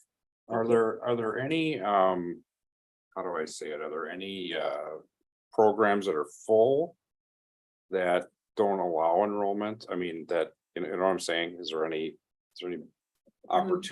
sales opportunities that we're missing by? We had a few programs when we coming into the fall semester that were really at level. And basically, if a program or a class or something is level, that's normally because it's like a lab class and there's only so many stations available. And Right. that's why it's normally at level. Other than that, our programs make every effort to get all the students in, even if that's increasing, increasing their capacity so more students can come in and work and get individuals to assist them. But if we have something like, let's say, anatomy and physiology, it's only so many stations that we can have Culinary. available for students. Absolutely. Culinary is one of those. Barber cosmetology is one of those areas. It's only so many stations that we have available. So we can't bring in any additional students if those type of classes are full. But we also let them know if their program is full, we also provide them with the opportunity of speaking with our career coaches, because there may be something else that's similar to what they want to go into. So they can at least start to do that, or perhaps they can work on some of their gen eds. So they do have the opportunity, and we do have staff available that they can talk to if something like that occurs. For both the enrollment side or the student side and the faculty side, what does your recruiting program look like? How Our- are you out there in the community looking at? I will defer to Tony. He is over our recruiting for that. Sure, and Director Pence and members of the board, it's up to whatever makes the most sense, but that is touched on in the marketing presentation that was shared with the board, and I can speak to a little bit in that presentation. Okay. Or I can talk about it now, whatever seems most logical. Why don't we talk about that when we get to the agenda item? Any other questions, Sarah? Thank you very much. Thank you. Next is the monthly report from the Milwaukee PBS General Manager. Debbie Hamlin. Hello. Good evening. Hi. I was gonna say good afternoon, but that passed quickly. On the legislative front, I'll go back to that just for a second, since we were talking about that earlier. Budget conversations have been in kind of a holding pattern recently with the pending government shutdown. However, there are potentially 4 bills moving through the House, which include 40 million for public media. This is about $5 million less than the last time it would have been approved, which was 2 years ago. So we call that level funding. And we'll be quite happy if that happens. There's also a bill that was moving through the Senate, which doesn't include any funding. However, there's a long way to go, as you heard earlier, a long way to go before we get to the end of these conversations. We're 2 years forward funded, so we'll have some time to prepare if we receive any cut in funding. The earliest decision would be in December, much more likely that it would be the first part of the year before we would hear anything. So that's the update on the funding side of things. The American Public Television Station Association, APTS, has been working diligently on our behalf and all stations to inform legislators with one-on-one meetings, sending letters to the House and Senate outlining the importance of the Corporation for Public Broadcasting funding, which was signed by all public media stations. All of the Wisconsin public media stations sent a letter to our representatives and senators, and we've also been in touch with Senator Baldwin, who is supportive. We're monitoring the situation closely and let you know and others know if there's anything you can do in the meantime to help. But right now it's a lot of hurry up and wait, and with the impending shutdown, there's probably, I was told this morning that there's a 50% chance that would happen, and that will cascade into a lot of other things. It will not affect our funding, our current funding, since we are 2 years forward funded. So that would be good. Currently, we're standing at $1.36 million, 20% on the way to our goal for the year of $6.74 million, which is $360,000 ahead of last year at the same time, which is good. So we're really happy with that. This past weekend, we participated in Doors Open MKE and welcomed 1,103 people, individuals and families. Yeah, for a tour of our station studios, production trucks, and to hear all about our history during our 65th anniversary, which ends the end of October.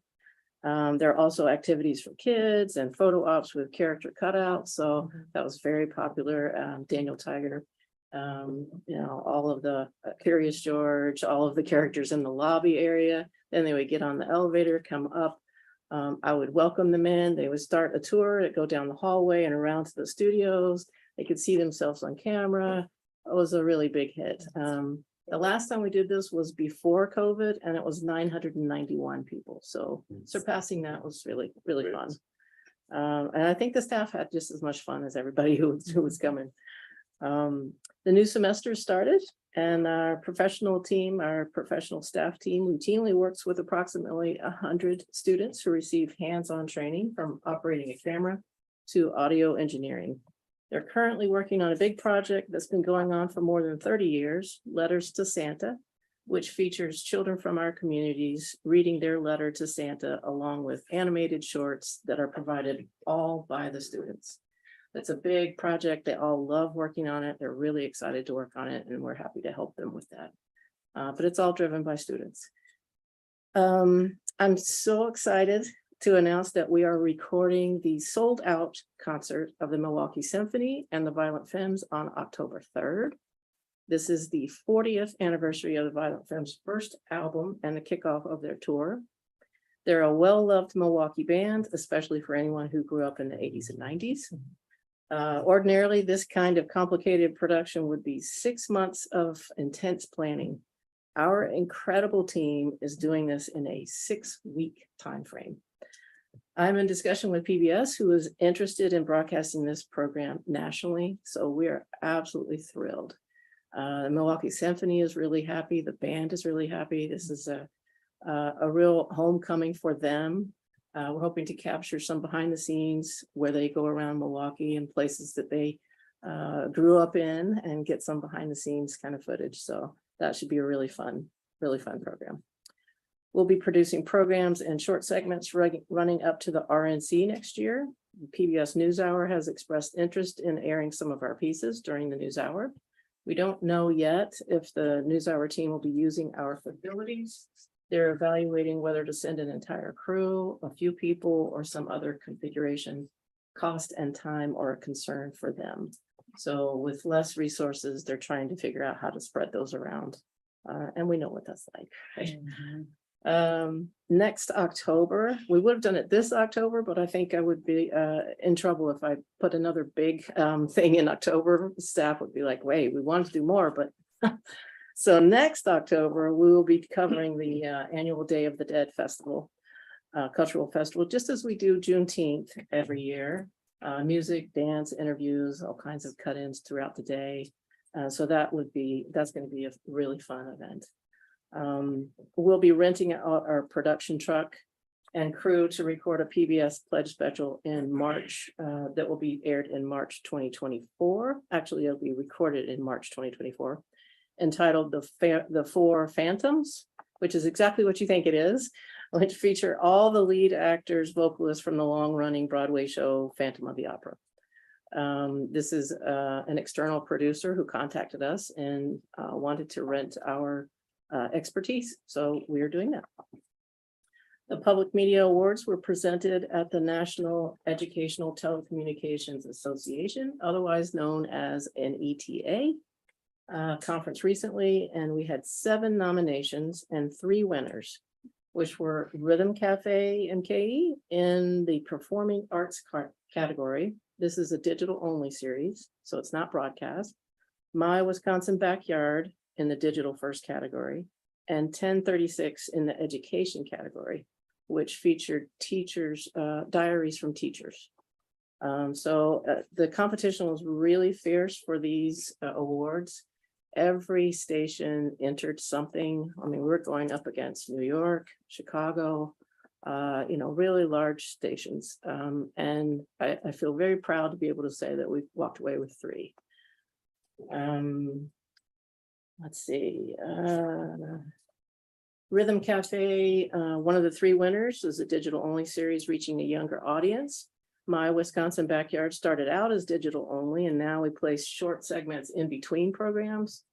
This strategy will be continuing to develop as we reach new, younger, more diverse audiences online. First time last year, online surpassed broadcast.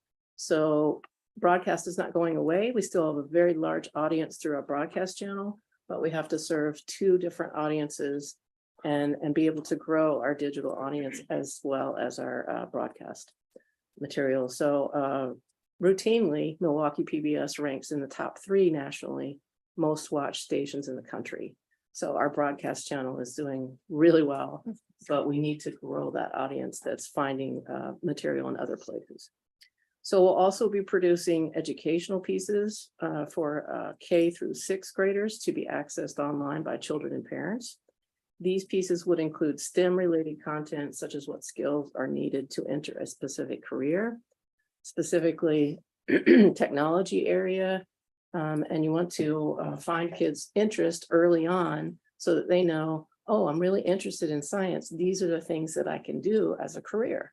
And so these will really help parents and kids hone in what they really want to do with the rest of their life or the next however many years.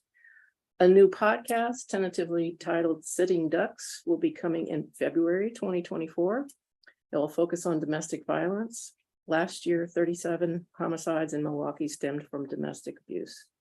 According to the Milwaukee Police Department, related homicides have gone up 84% since 2019.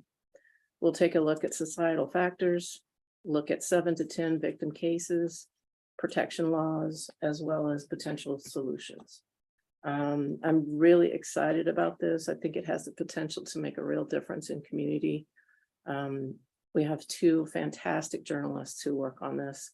And I would encourage you, when it comes out, I'll remind you again that it's out and you can listen to it.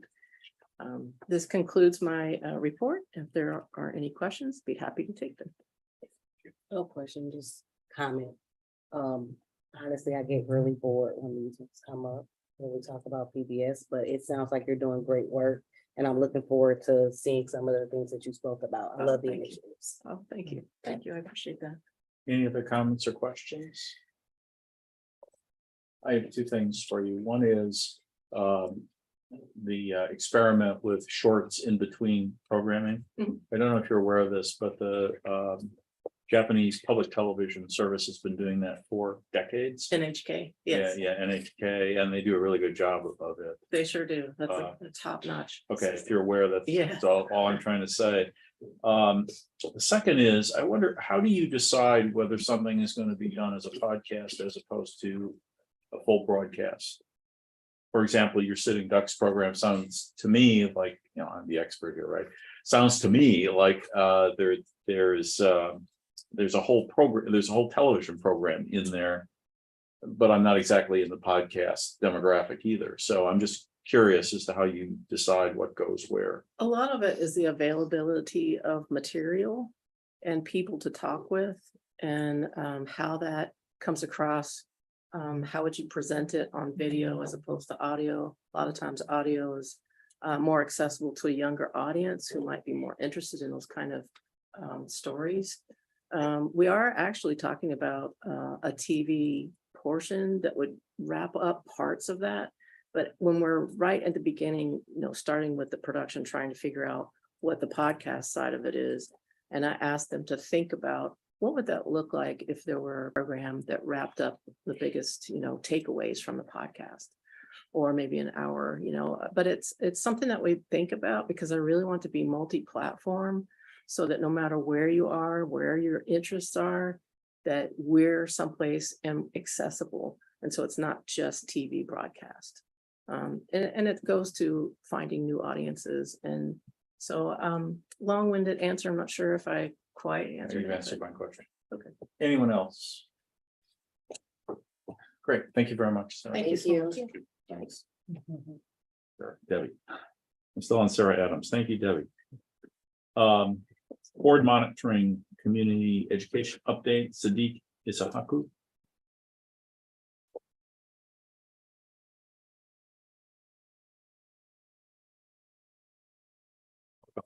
Yeah, good afternoon.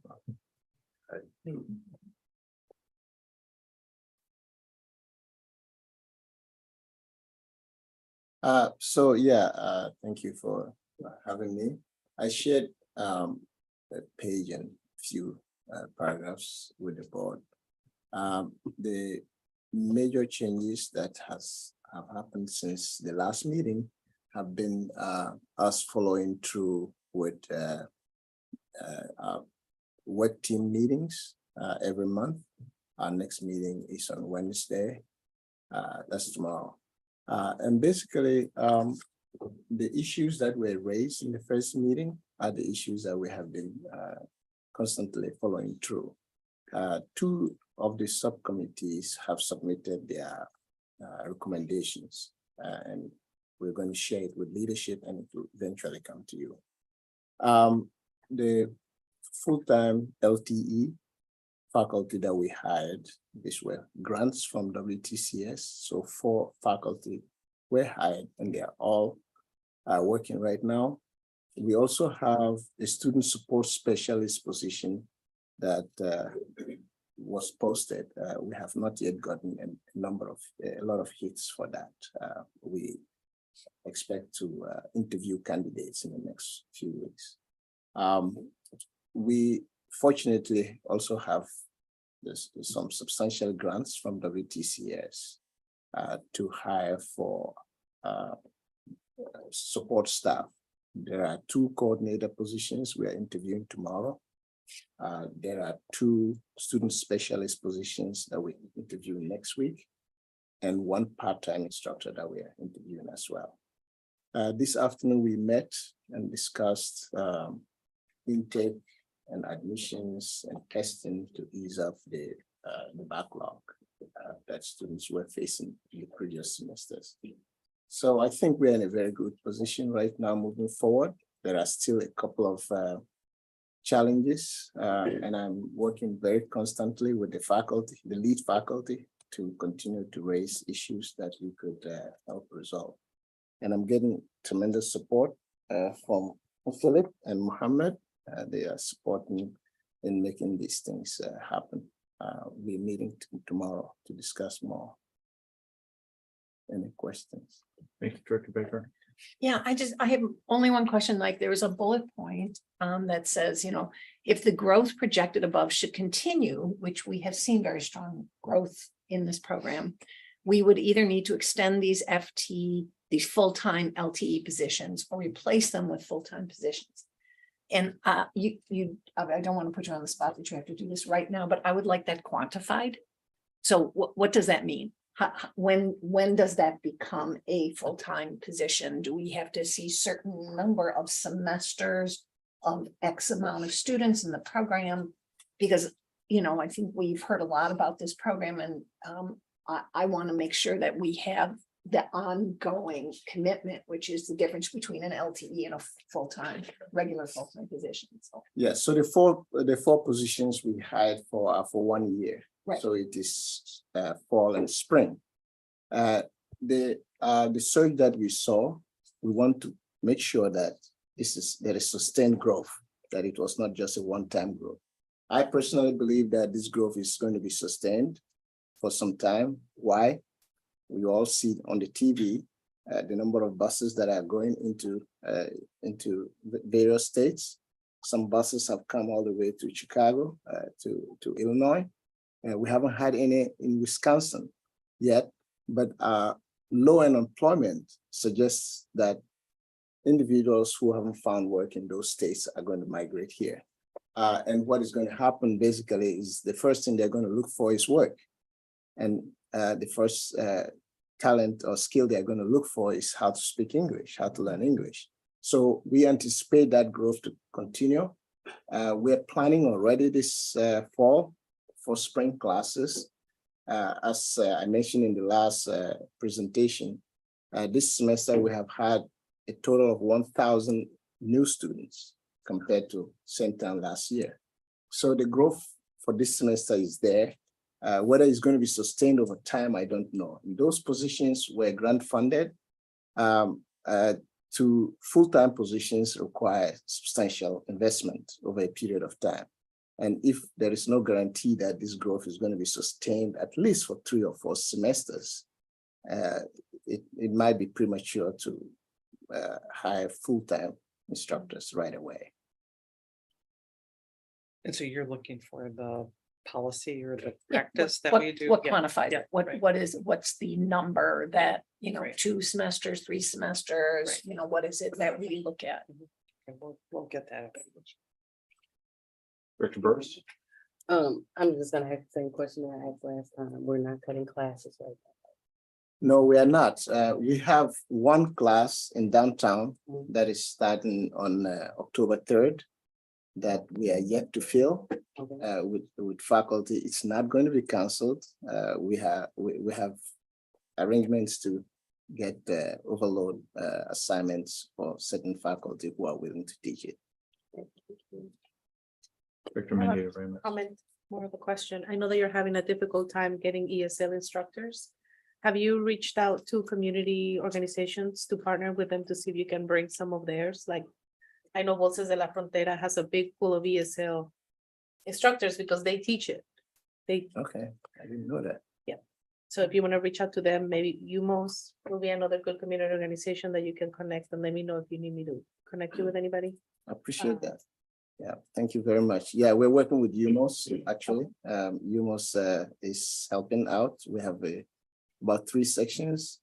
And Mexican Fiesta.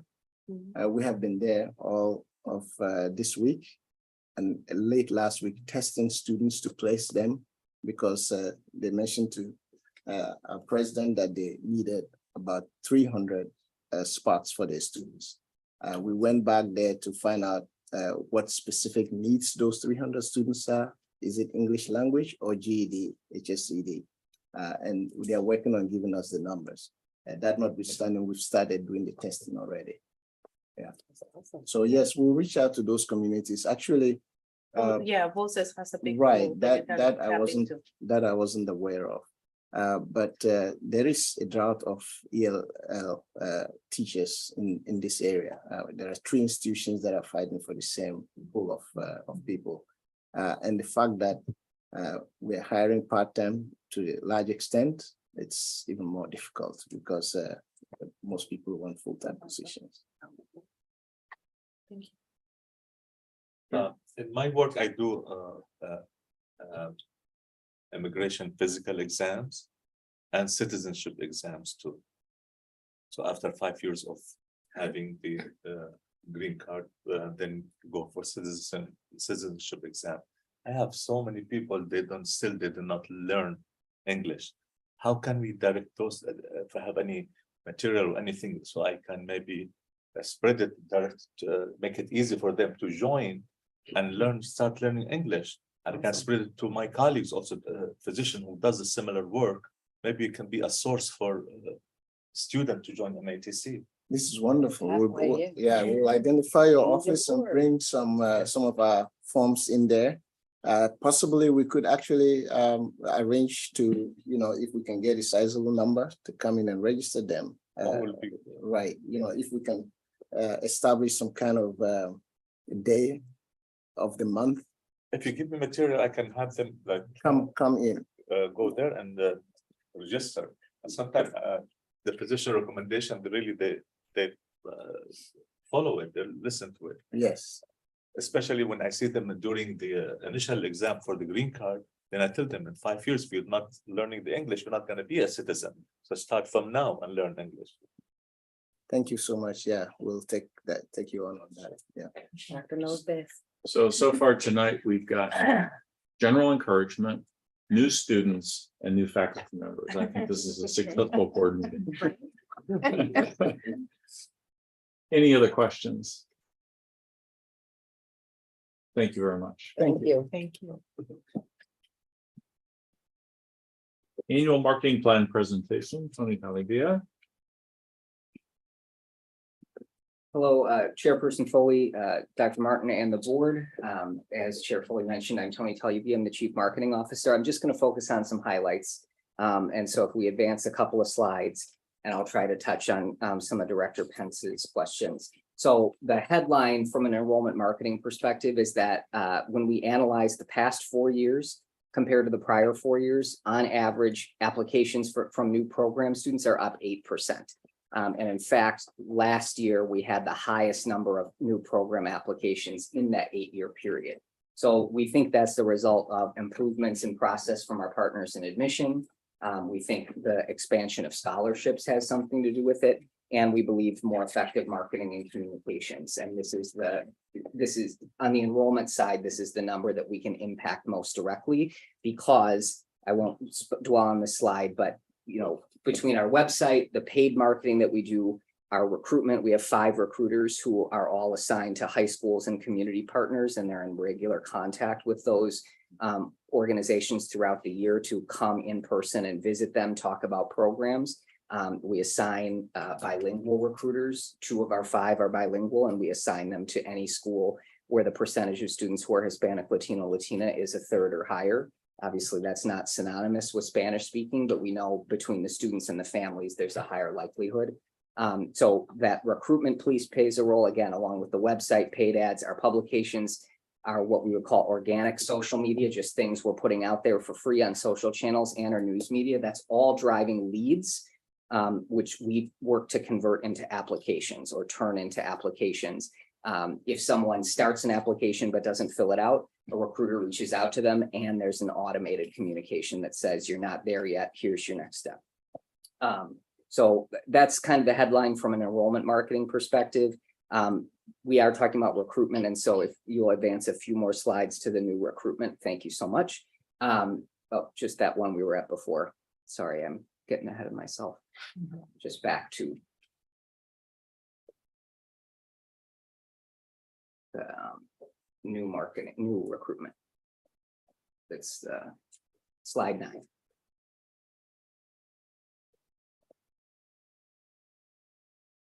Slide 9.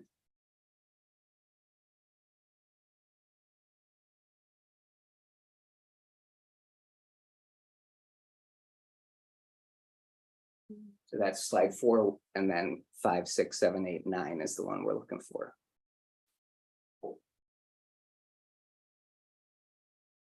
I can speak to it a little bit. So while we're looking to pull that up.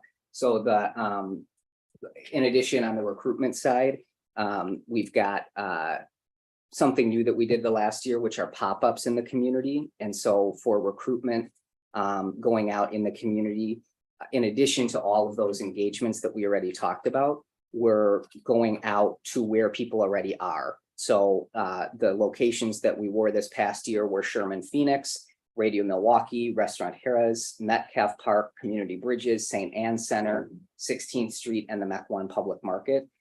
So just kind of a best practice in all communications that rather than making people come to you, you go to where people are. And so that's something new that we did this year to amplify the recruitment efforts. And then just slide 13 and 14, which should be the next ones in the presentation mode. Yep. So just quickly focusing on what's going to be new for this next year. We are working with a new ad agency. They're the current agency for both the WTCS consortium and for Madison College. We'll be doing more multicultural specific campaigns. We'll be updating and integrating brand and enrollment campaigns, so they kind of speak from the same playbook. We'll be reviewing our website. It was a national, one of the 2 best new websites in the country for 2-year colleges when it launched, but we want to keep doing better. And we'll continue to roll out automated communications to help people know where they are in the process. And so then the next slide, slide 14, is the last one I'll mention and highlight. So our goals for this year obviously align to the president's goals and to SMART goals identified by the Strategic Enrollment Management or SEM Council. So when we talk about applications being up and wanting to turn that into enrollment, right, just as, there are lots of, it's a team effort to drive up applications. It's a team effort to convert those applicants into registrants. We run ads to help students who are admitted, continuing, or returning to register for classes. So we'll be employing some improvements there and other strategies in support of the goal to increase conversion. We'll be supporting HR to increase faculty and non-faculty representation. We're going to be doing an increase in allocation in our budget for the HSI, Hispanic Serving Initiative outreach and continued service of the HSI goal. And then within that enrollment goal for the current year, 3 things we're digging into are persistence, which is students staying from fall to spring. So again, more of that push for current students to stay following up on what Dr. Isahaku was talking about, the community education transition. We have specific strategies from that work group to grow the percentage of students who are completing a community ed program like ESL, GED, HSED, and proceed on to a college bearing credit level program or college bearing credit bearing college level program. And then we're also working with Dr. Gomez and Dr. Torres Nahara and their teams to grow dual enrollment credits. So just some highlights, and I'm certainly happy to answer any questions that you might have.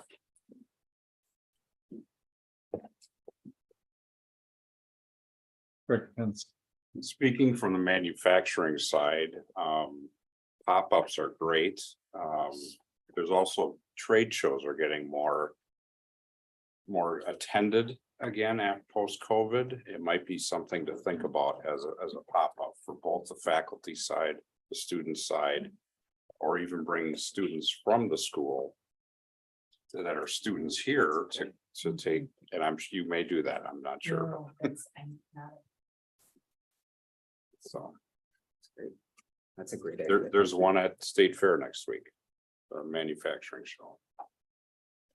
Where would we look, monitor, go back to find out when these events are occurring and where they're occurring in advance enough to be able to decide whether to send a pop-up? Ask the manufacturing guy. I feel pretty comfortable that if we look at that, we will be able to find, I mean, just as we go out, right, we're not only going to high schools or only going to community partners, we're going to festivals, we're at Juneteenth, we're at Garfield Days, we're at Puerto Rican Festival. Lots of other, we were at festivals in Mequon and Oak Creek in the last month. So that won't be difficult for us if we look at the list and even test it out and see if it ends up yielding fruit. Yeah, you could do that for all the associations, the trade associations, so manufacturing, restaurant or hotel management. So, yeah. I just think it'd be very cool to send a recruiter to Dr. Najib's facility also.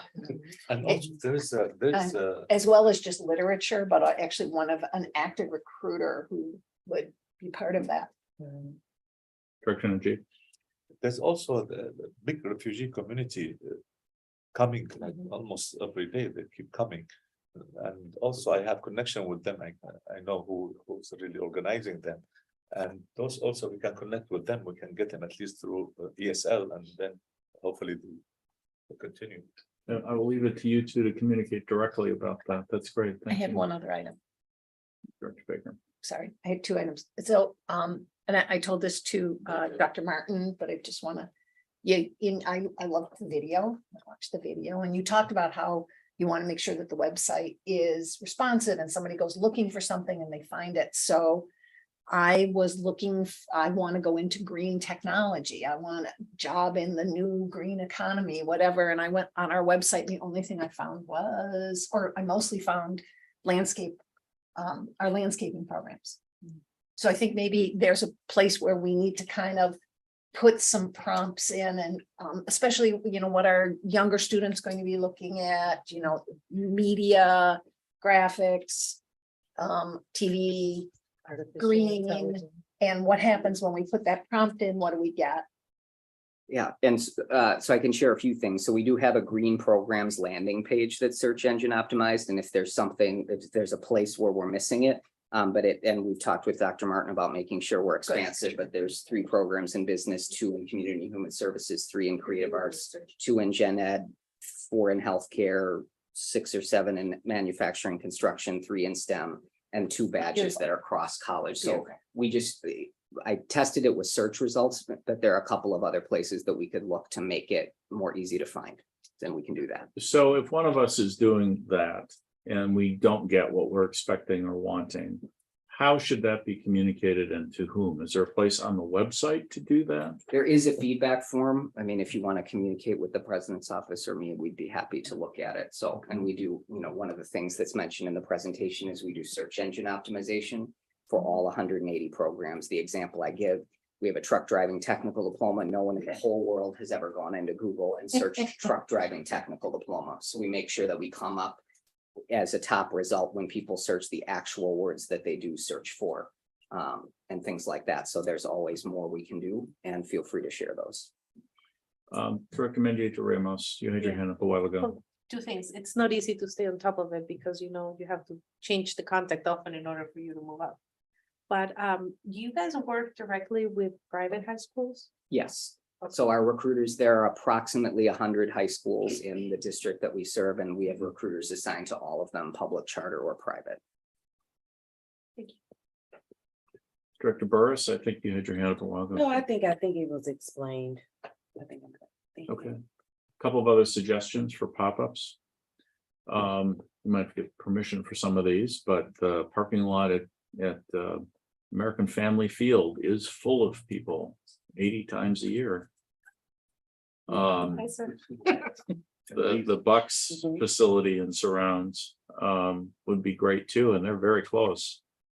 And finally, there are a bunch of local tournaments for high school sports every weekend, depending on the time of year as to what it is and where it is.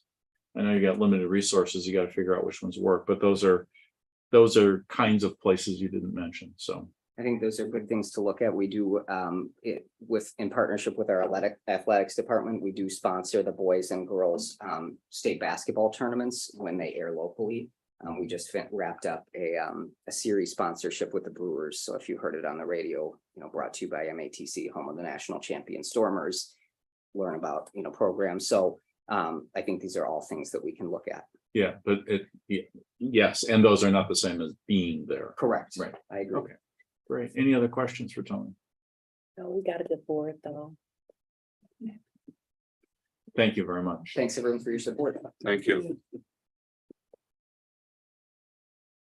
Next is annual workforce solutions. Lisa Reed, Good evening, welcome. Dr. Martin, Chair Foley, members of the board, new members, welcome. I'm Lisa Reed. I'm the Director of Workforce Solutions. Last week, you should have received a board packet with my presentation and recording, and I'm here tonight to answer your questions. No, there has to be some. I'm looking at I Director I Baker. have a couple, but I want to make sure everybody else has a chance to go first. Okay, I'd like to understand how much of your specific work is generated by requests from specific employers or sponsors, as opposed to generated by us and going out and selling people on the idea of doing it. right. So if we look at the 42 customers that we served this year, 20 of those were net new. 22 of those were repeat. And we had 6 customers that we served in fiscal year 22 that did not participate in training this year. Of that, I would say 25% of it is from our outreach.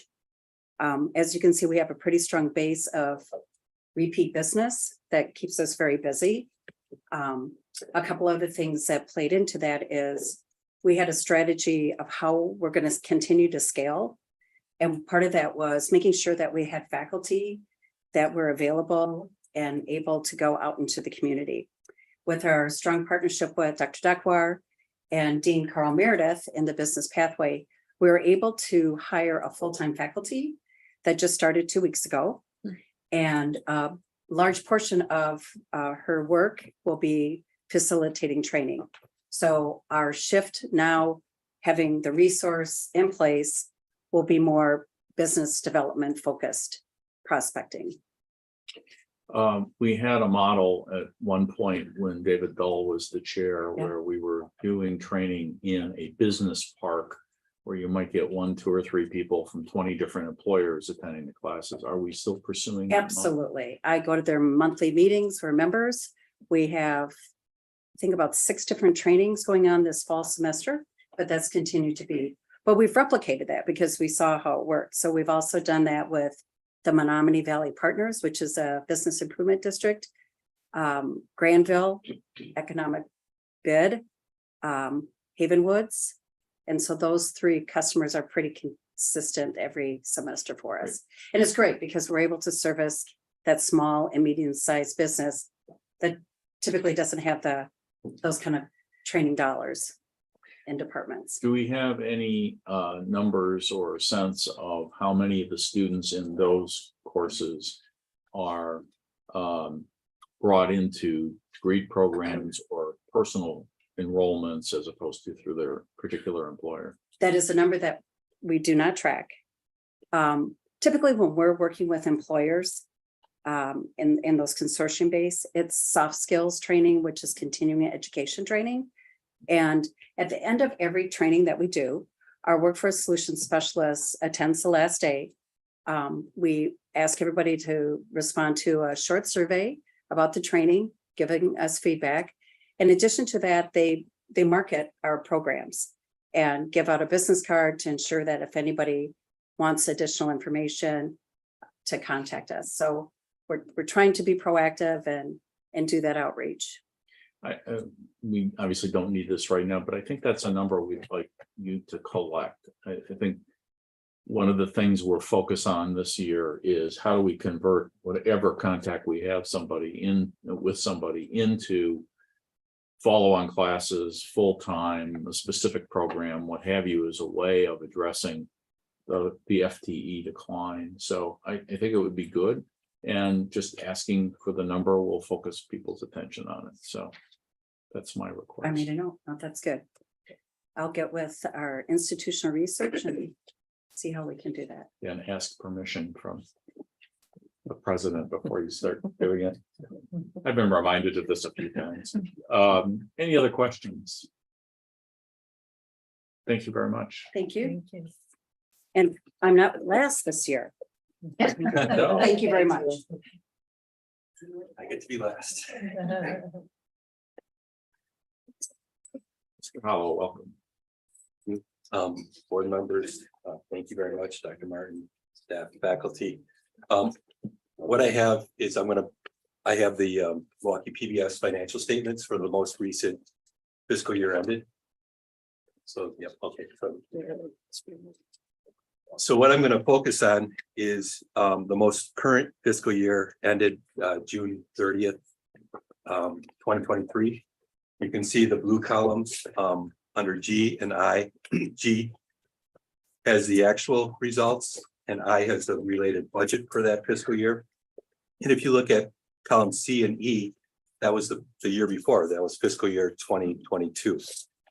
So what I'm going to do is I'm going to start at the top, the revenues. And one of the highlights that I want to point out is if you look at row 12, development or fundraising, and Debbie mentioned this in her presentation that you can see the highlight that this was it's an improving area, and the development area has done very well. And she mentioned that this year we're ahead of pace from this last fiscal year. So that's great news for Milwaukee PBS. So you can see the total operating revenues of roughly $9.3 million. And as we work down to the operating section, expense section, you can see there was about $9.3 million of expense. So an operating deficit of $35,916,000.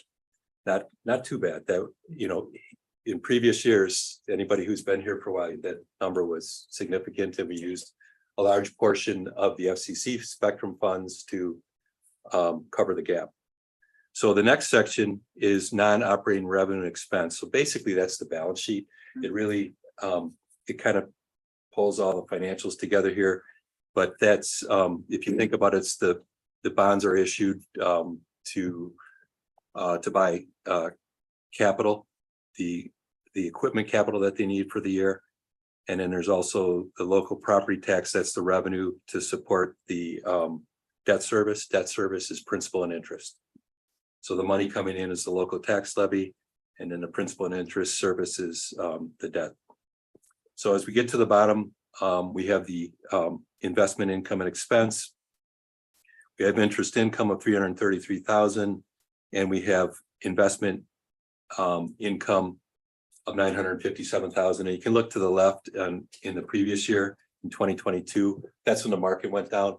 So what we do is, it's not the actual loss, it's what we do is we mark to market, meaning that every quarter we look at where we are and we book either the gain or loss in the investments that we have. So so we take the overall surplus and deficit, which includes the balance sheet. It was $2.3 million surplus. And one of the things I want to point out on row 46 at the bottom, it's ending position reserved for operation. This is $8.6 million. And that's a very healthy reserve. Because if you compare, typically when you look at reserves, you compare them to your revenue. We look at the operating revenue of roughly $9.3 million. Our reserves almost are very close to. So we're in a good place for Milwaukee Public Television with regard to reserves. So at this point, I'd entertain any questions. If anybody has any questions related to the financial statements. Doctor? That reserve has nothing to do with the endowment. All right. No, the reserves are, it's a surplus, it's an operating surplus. So when you have revenue and operating expense, it's like a business would have retained earnings. And that would be your reserves that you have. So it's surplus. It's to be spent next year, or this is. Well, stays typically in reserve? we like to keep that as Keep it in it reserve. keeps Milwaukee Public Television strong and healthy to have healthy reserves. So if they ever did weather a situation, let's say we didn't have FCC funds to support them. Their reserves have been built up over the last couple of years. And like I said, the development area has really done a very good job with providing enough revenue to cover operating expenses. So Doctor, are you asking about the Spectrum Fund when you say the endowment? Yeah. So the Spectrum Fund is different from the. Different than. Yes. Yes. Because this is okay, if you need it, you can use it, but you don't want to use. Well, this is like an operating reserve. The Spectrum Fund is designated for a short list of specific things, one of which is ensuring the future of Milwaukee Public Television. And it was generated by the sale of what used to be the Channel 36 That's spectrum. completely different then. But that's completely different. And it's under a different set of rules. So we're allowed to take 4% of the value each fiscal year. And the dollar value of it's professionally managed, and the dollar value goes up and down, but it's been mostly up. That's really good then. Yes. Close to the operating. So we did not have to answer your question, we did not have to take any of those funds to cover the deficit here. That was a tough topic. Anything else about public television finances? Wow. Yeah, very good. Yeah. Overall, are we talking about overall or just Milwaukee Public Television today? This is just today, it's Milwaukee Public Television. Okay.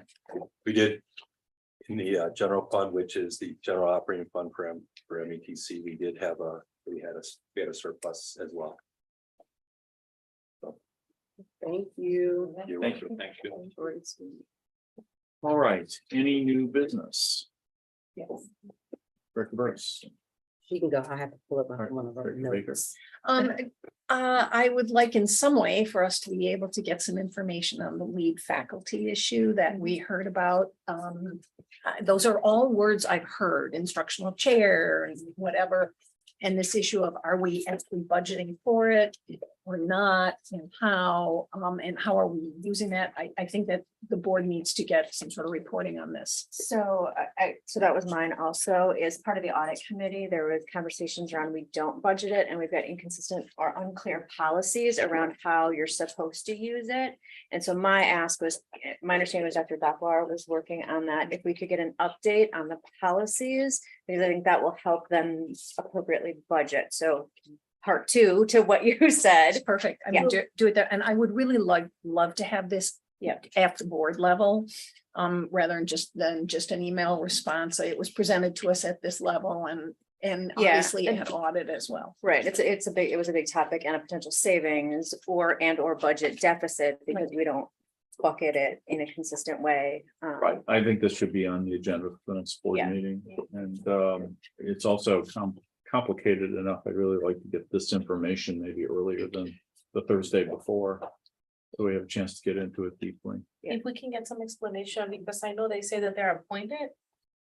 The whole process of how they become funded, how they're eligible, and then we already know why we're losing them, but And I think it How do might we be recruit them too? two separate topics or part A and part B, because the Zanzo policies and how we use them and how we budget them, I think is. Right. But Yeah, financial, but then, and then you know, also. Because, if we're appointing them, if they're not necessarily applying for the job, it's Right. like, how are we targeting those individuals? And what makes it attractive if they don't get paid? Why would they want to go and do that job? Right, and also if there is usable information about people who may have stepped away as was talked about today Right. for that reason, or if any of the exit interviews indicate that was a reason why people left, I think we should put into that too. Really the whole process. Yeah. Okay, Director Burris. Okay, so first, I don't know if I should do this in old business, but I'll allow you to tell me. We were speaking last month about the ad hoc committees. Yes. And I didn't see like a follow-up on like anything that was selected. I know personally I had issue with figuring out what was important for us to review. Obviously, people, have lives, and at the board level, I'm still learning a lot. So I'm not sure what, my ability is and how best I can support. But today there was a clear assumption that when there's open comments, the way that our board is set up, we're not allowed to speak back to issues that aren't on our agenda. And that's the way that we have it set up. So I would like for us to take a look back to the past of like maybe the past 2 years or something of issues that's been brought up in open comments to figure out if we can take maybe like the top 3 issues or something and try to get ad hoc committees surrounded that.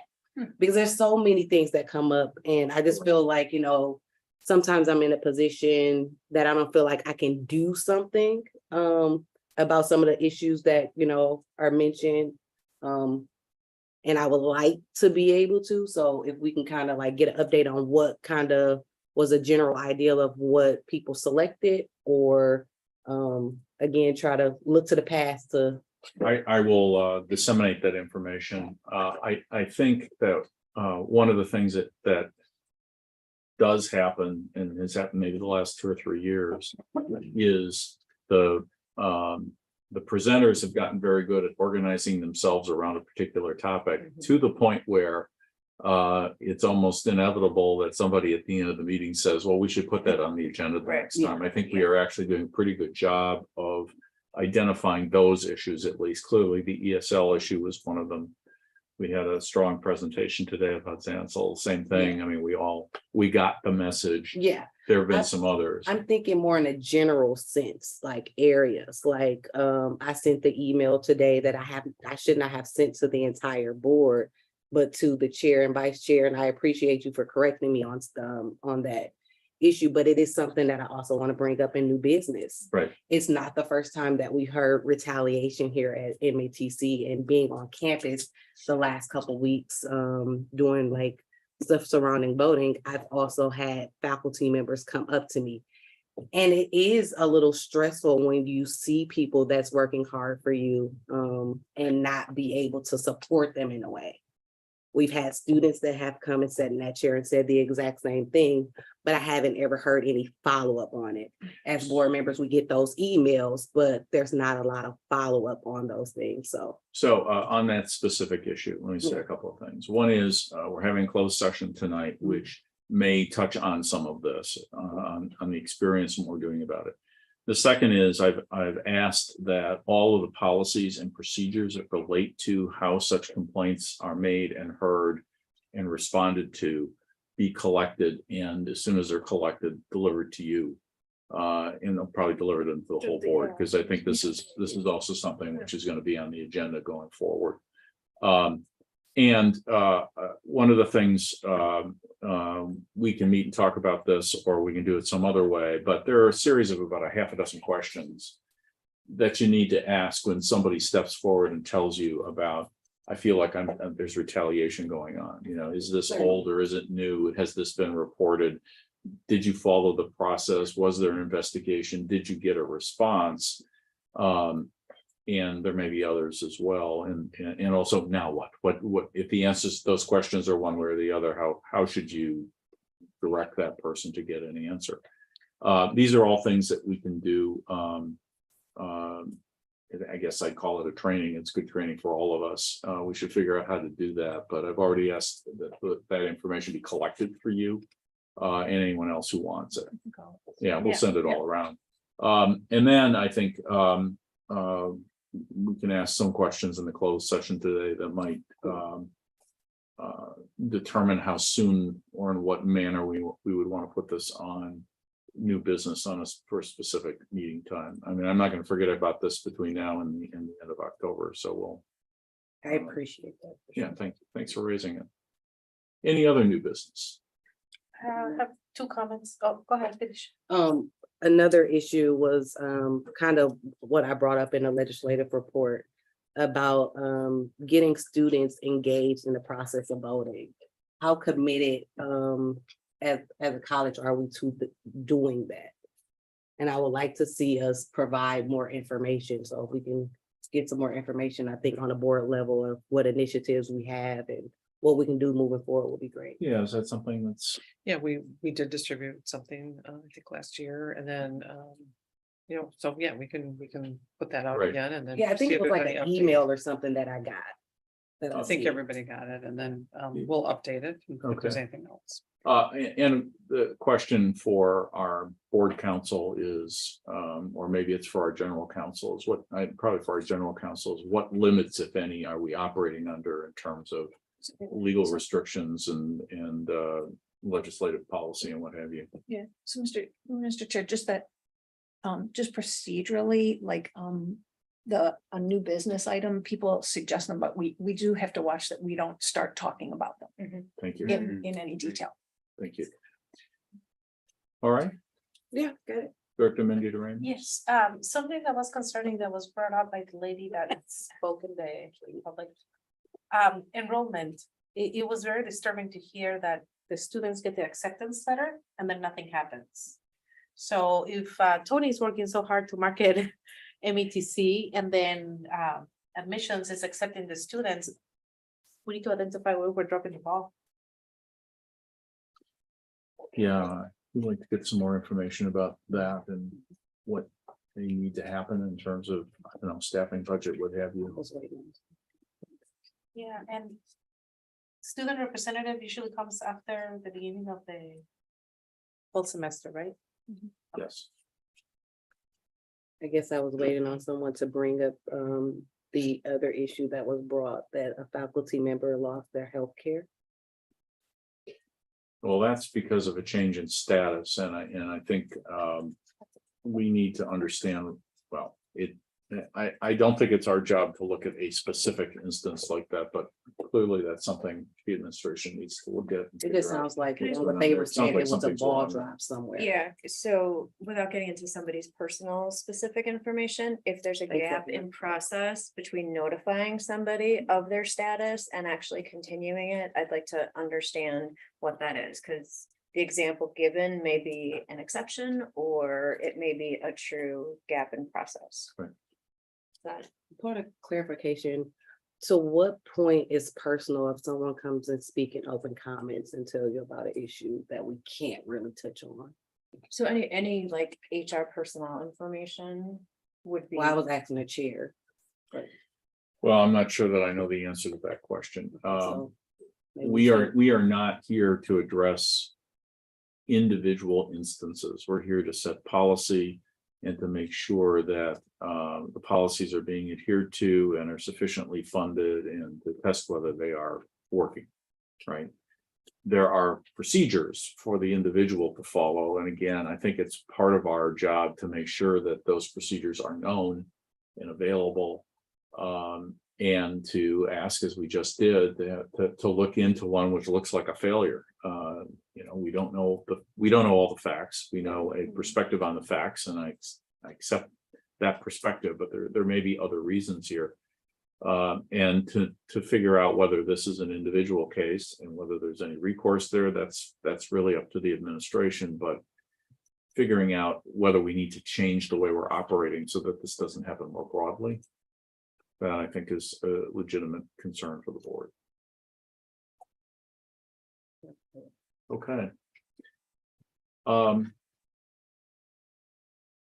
as was said to me once by a European government agency, so you've had enough? Are you, is there a motion to adjourn? Oh, Mr. Oh, no, we have Sorry. a closed session.